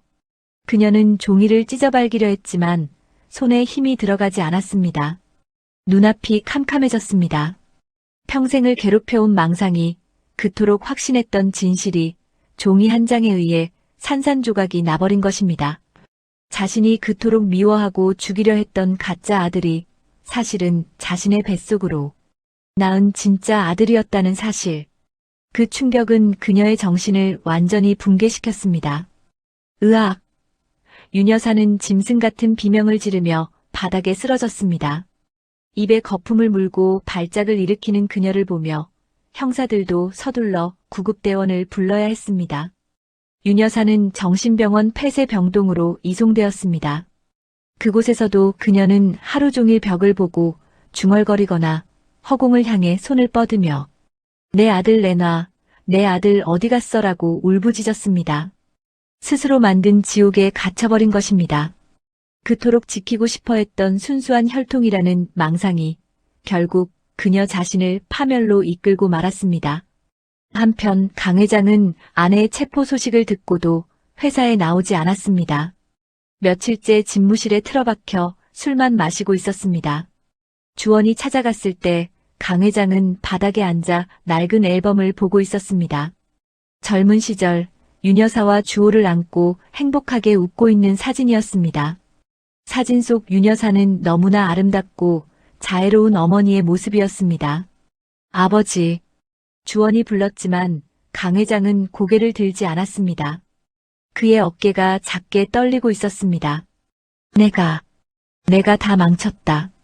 내 엄마가 미쳐가는 줄 알면서도 그냥 조금 쉬면 낫겠지 했어. 병원에 보내면 소문날까봐, 내 체면이 깎일까봐. 그게 결국 내 아들을 죽일 뻔했어. 강 회장의 목소리는 갈라져 있었습니다. 평소에 위엄있던 모습은 온데간데 없고 죄책감에 짓눌린 늙은 아비의 모습만 남아있었습니다. 주호한테 미안해서 어쩌냐. 연수한테는 또 무슨 낯으로 보냐. 내가 죽일 놈이다. 강 회장은 앨범 위로 눈물을 뚝뚝 흘리며 자책했습니다. 회사를 위해, 가문의 명예를 위해 모든 것을 희생했다고 믿었지만 남은 것은 폐허뿐이었습니다. 아내는 미쳤고 큰아들은 죽다 살아났으며 며느리와 손주는 공포에 떨고 있었습니다. 이 모든 비극의 시작이 자신의 방관과 이기심이었다는 사실을 뼈저리게 깨달은 것입니다. 주원은 그런 아버지를 보며 씁쓸함을 감출 수 없었습니다. 하지만 지금이라도 아버지가 진실을 마주했다는 것에 안도했습니다. 아버지, 이제라도 아셨으면 됐어요. 지금이라도 바로잡으세요. 회장 자리보다 더 중요한 게 뭔지 이제는 아시잖아요. 강 회장은 떨리는 손으로 아들의 손을 잡았습니다. 그래, 다 내려놓으마. 내 엄마 죗값 다 치르게 하고 나도 평생 속죄하며 삶아. 다음 날 강 회장은 긴급 기자회견을 열었습니다. 그는 단상에 올라 깊이 고개를 숙였습니다. 저는 오늘부로 강우그룹 회장직에서 물러납니다. 제 아내의 범죄는 모두 저의 불찰입니다. 피해자인 며느리와 아들에게 평생 속죄하며 살겠습니다. 강 회장은 경영 일선에서 물러나고 재산의 상당 부분을 공익재단에 출연하겠다는 파격적인 발표를 했습니다. 세상은 떠들썩했지만 강 회장에게는 더 이상 중요하지 않았습니다. 화려했던 재벌 회장의 몰락이었지만 동시에 한 인간으로서의 새로운 시작이기도 했습니다. 주호의 재활 과정은 험난했습니다. 독이 빠져나간 자리에 남은 후유증은 깊었습니다. 근육은 굳어 있었고 신경은 예민해져 있었습니다. 숟가락 하나 드는 것조차 엄청난 노력이 필요했습니다. 하지만 주호는 포기하지 않았습니다. 매일 아침 물리치료실에서 비명 같은 신음소리가 흘러나왔습니다. 으윽, 으윽. 주호는 이를 악물고 평행봉을 잡고 일어섰습니다. 다리가 후들거리고 식은땀이 흘러내렸지만 한 발자국이라도 떼기 위해 안간힘을 썼습니다. 그 곁에는 언제나 동생 주원이 있었습니다. 형, 할 수 있어. 한 발만 더. 옳지. 주원은 형의 다리를 잡아주고 넘어지려는 형을 부축해 주었습니다. 형제는 서로의 땀 냄새를 맡으며 고통을 나누었습니다. 하지만 육체적인 고통보다 더 힘든 것은 마음의 상처였습니다. 주호는 밤마다 악몽을 꿨습니다. 어머니가 주사기를 들고 다가오는 꿈, 아내가 피를 토하며 쓰러지는 꿈. 꿈에서 깨어나면 온몸이 땀으로 젖어 있었고 공포감에 숨을 쉴 수가 없었습니다. 여보, 괜찮아요? 나 여기 있어요. 연수가 다가와 주호를 안아주었습니다. 연수 역시 시어머니에 대한 공포로 트라우마에 시달리고 있었지만 남편 앞에서는 내색하지 않으려 애썼습니다. 두 사람은 서로를 부둥켜 안고 울며 밤을 지새우곤 했습니다. 미안해. 나 때문에 당신이 그런 꼴을 당하고 내가 엄마를 막지 못해서. 주호는 연수에게 끊임없이 사과했습니다. 연수는 고개를 저으며 주호의 눈물을 닦아주었습니다. 아니에요. 당신 잘못 아니에요. 우린 피해자일 뿐이에요. 이제 다 끝났잖아요. 하지만 끝났다고 해서 상처가 사라지는 것은 아니었습니다. 가족이라는 이름으로 가해진 폭력은 너무나 깊은 흉터를 남겼습니다. 주호는 가끔 창밖을 멍하니 바라보며 생각에 잠겼습니다. 자신을 죽이려 했던 어머니를 용서할 수 있을까? 다시 예전처럼 평범한 가족으로 돌아갈 수 있을까? 아무리 생각해도 답은 나오지 않았습니다. 미움과 연민, 분노와 그리움이 뒤섞여 마음을 어지럽혔습니다. 강 회장은 매일같이 병원을 찾아왔지만 병실 문 앞에서 서성이다 돌아가곤 했습니다. 아들을 볼 면목이 없어서였습니다. 주원은 그런 아버지를 보며 안타까워했습니다. 아버지, 형도 아버지를 기다리고 있을 거예요. 한번 들어가 보세요. 하지만 강 회장은 고개를 저었습니다. 아니, 아직은 아니야. 내가 더 벌을 받아야 해. 강 회장은 대신 아내가 있는 정신병원으로 향했습니다. 유리창 너머로 멍하니 앉아있는 윤 여사를 하염없이 바라보았습니다. 여보, 미안해. 내가 당신을 외롭게 해서. 내가 당신 병을 모른 척해서. 미안해. 강 회장은 눈물을 흘리며 사과했습니다. 그것은 아내에게 하는 사과이자 자기 자신에게 하는 참회였습니다. 무너진 가족의 초상은 처참했지만 그 폐허 위에서도 조금씩 희망의 싹은 트고 있었습니다. 주호가 처음으로 혼자 숟가락을 들어 밥을 먹던 날 연수는 펑펑 울었습니다. 주호가 지팡이를 짚고 첫걸음을 떼던 날 주원은 환호성을 질렀습니다. 비록 느리지만 그들은 서로의 손을 잡고 어둠 속을 헤쳐나가고 있었습니다. 진정한 치유는 시간이 걸리는 법이니까요. 계절은 두 번의 바퀴를 돌아 다시 봄이 찾아왔습니다. 차가웠던 바람 끝에 훈훈한 기운이 묻어나고 거리마다 벚꽃이 눈부시게 터져나오는 4월이었습니다. 평창동의 요새 같던 대저택은 매각되어 다른 주인을 맞이했고 그 판도는 전액 소아암 환자들을 위한 기금으로 기부되었습니다. 그것은 강우그룹의 몰락이 아니라 강씨 일가가 비로소 진짜 가족으로 거듭나기 위한 첫걸음이었습니다. 서울 근교의 한적한 요양원, 따스한 햇살이 내리쬐는 정원 벤치에 백발이 성성한 노부부가 앉아 있었습니다. 한때 재계를 호령하던 강 회장은 이제 넥타이 대신 편안한 니트 차림으로 사과를 깎고 있었습니다. 투박한 손놀림으로 깎은 사과 조각을 옆에 앉은 아내의 입에 넣어주었죠. 여보, 해봐요. 달아요.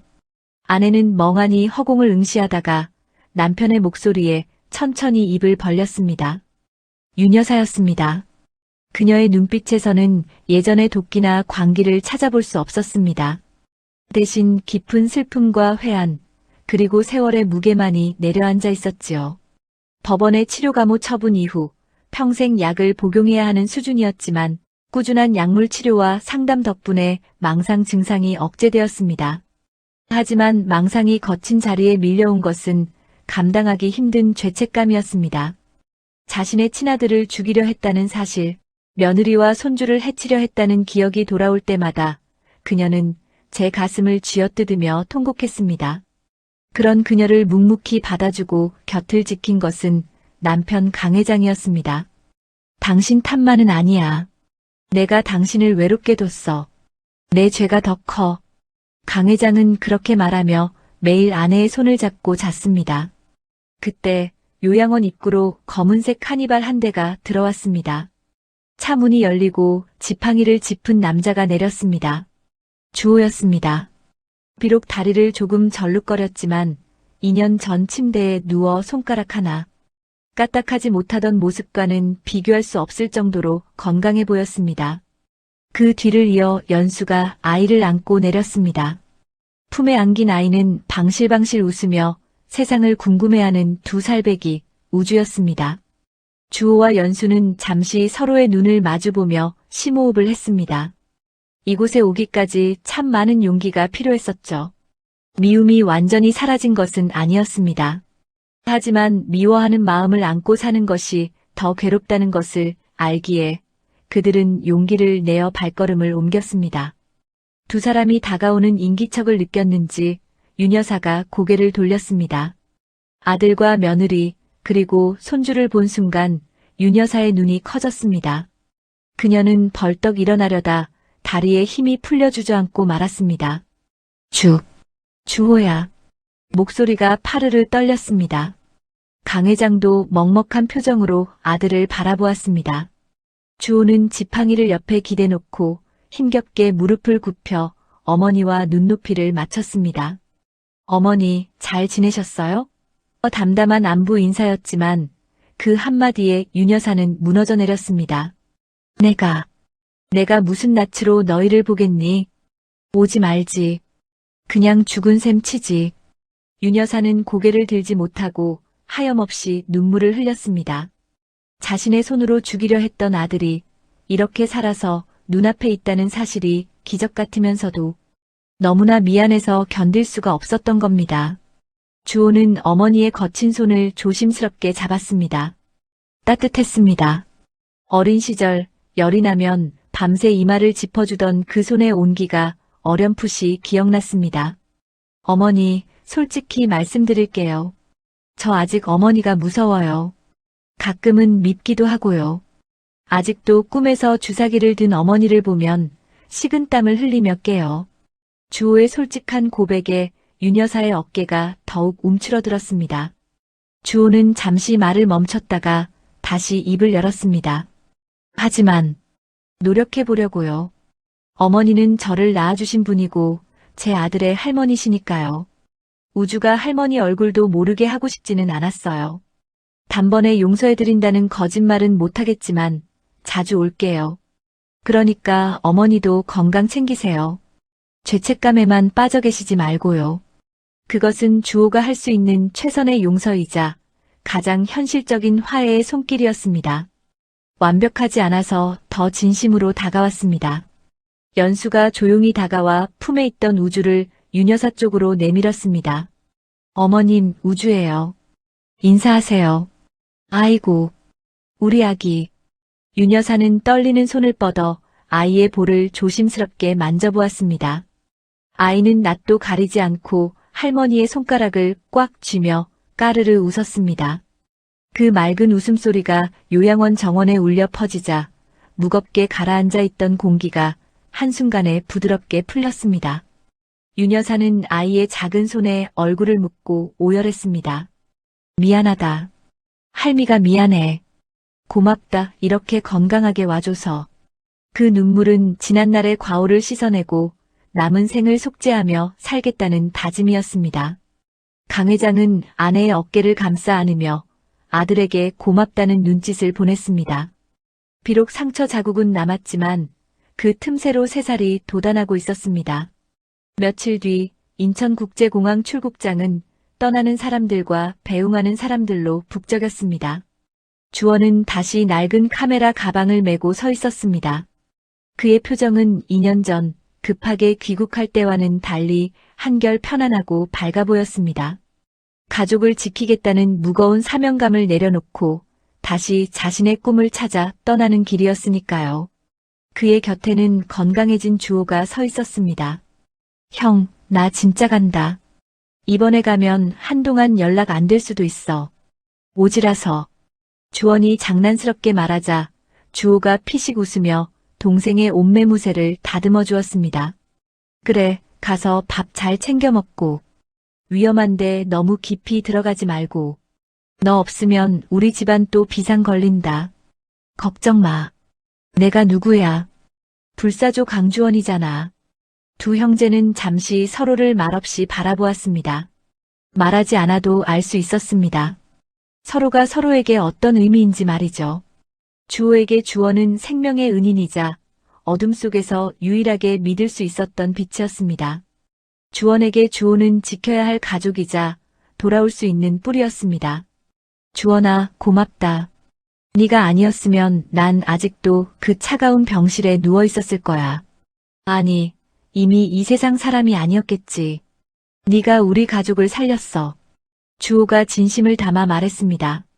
주원은 쑥스러운 듯 코를 문질렀습니다. 에이, 형이 의지가 강해서 버틴 거지. 형수님도 그렇고. 우리는 서로가 서로를 지킨 거야. 출국 안내방송이 흘러나왔습니다. 이제 진짜 헤어질 시간이었습니다. 주호는 주원을 꽉 껴안았습니다. 단단해진 형의 어깨와 등에서 건강한 심장 박동 소리가 느껴졌습니다. 그것만으로도 주원은 충분했습니다. 주원아. 응? 다음엔 내가 네가 있는 곳으로 갈게. 연수랑 우주 데리고. 거기서 우리 다시 만나자. 네가 찍은 그 멋진 풍경들 내 눈으로 직접 보고 싶어. 주호의 말에 주원의 눈이 반짝였습니다. 정말? 형 비행기 타도 돼? 의사 선생님이 재활 열심히 하면 가능하대. 약속할게. 꼭 갈게. 주호가 새끼손가락을 내밀었습니다. 주원은 환하게 웃으며 자신의 새끼손가락을 걸었습니다. 그래, 꼭 와. 기다리고 있을게.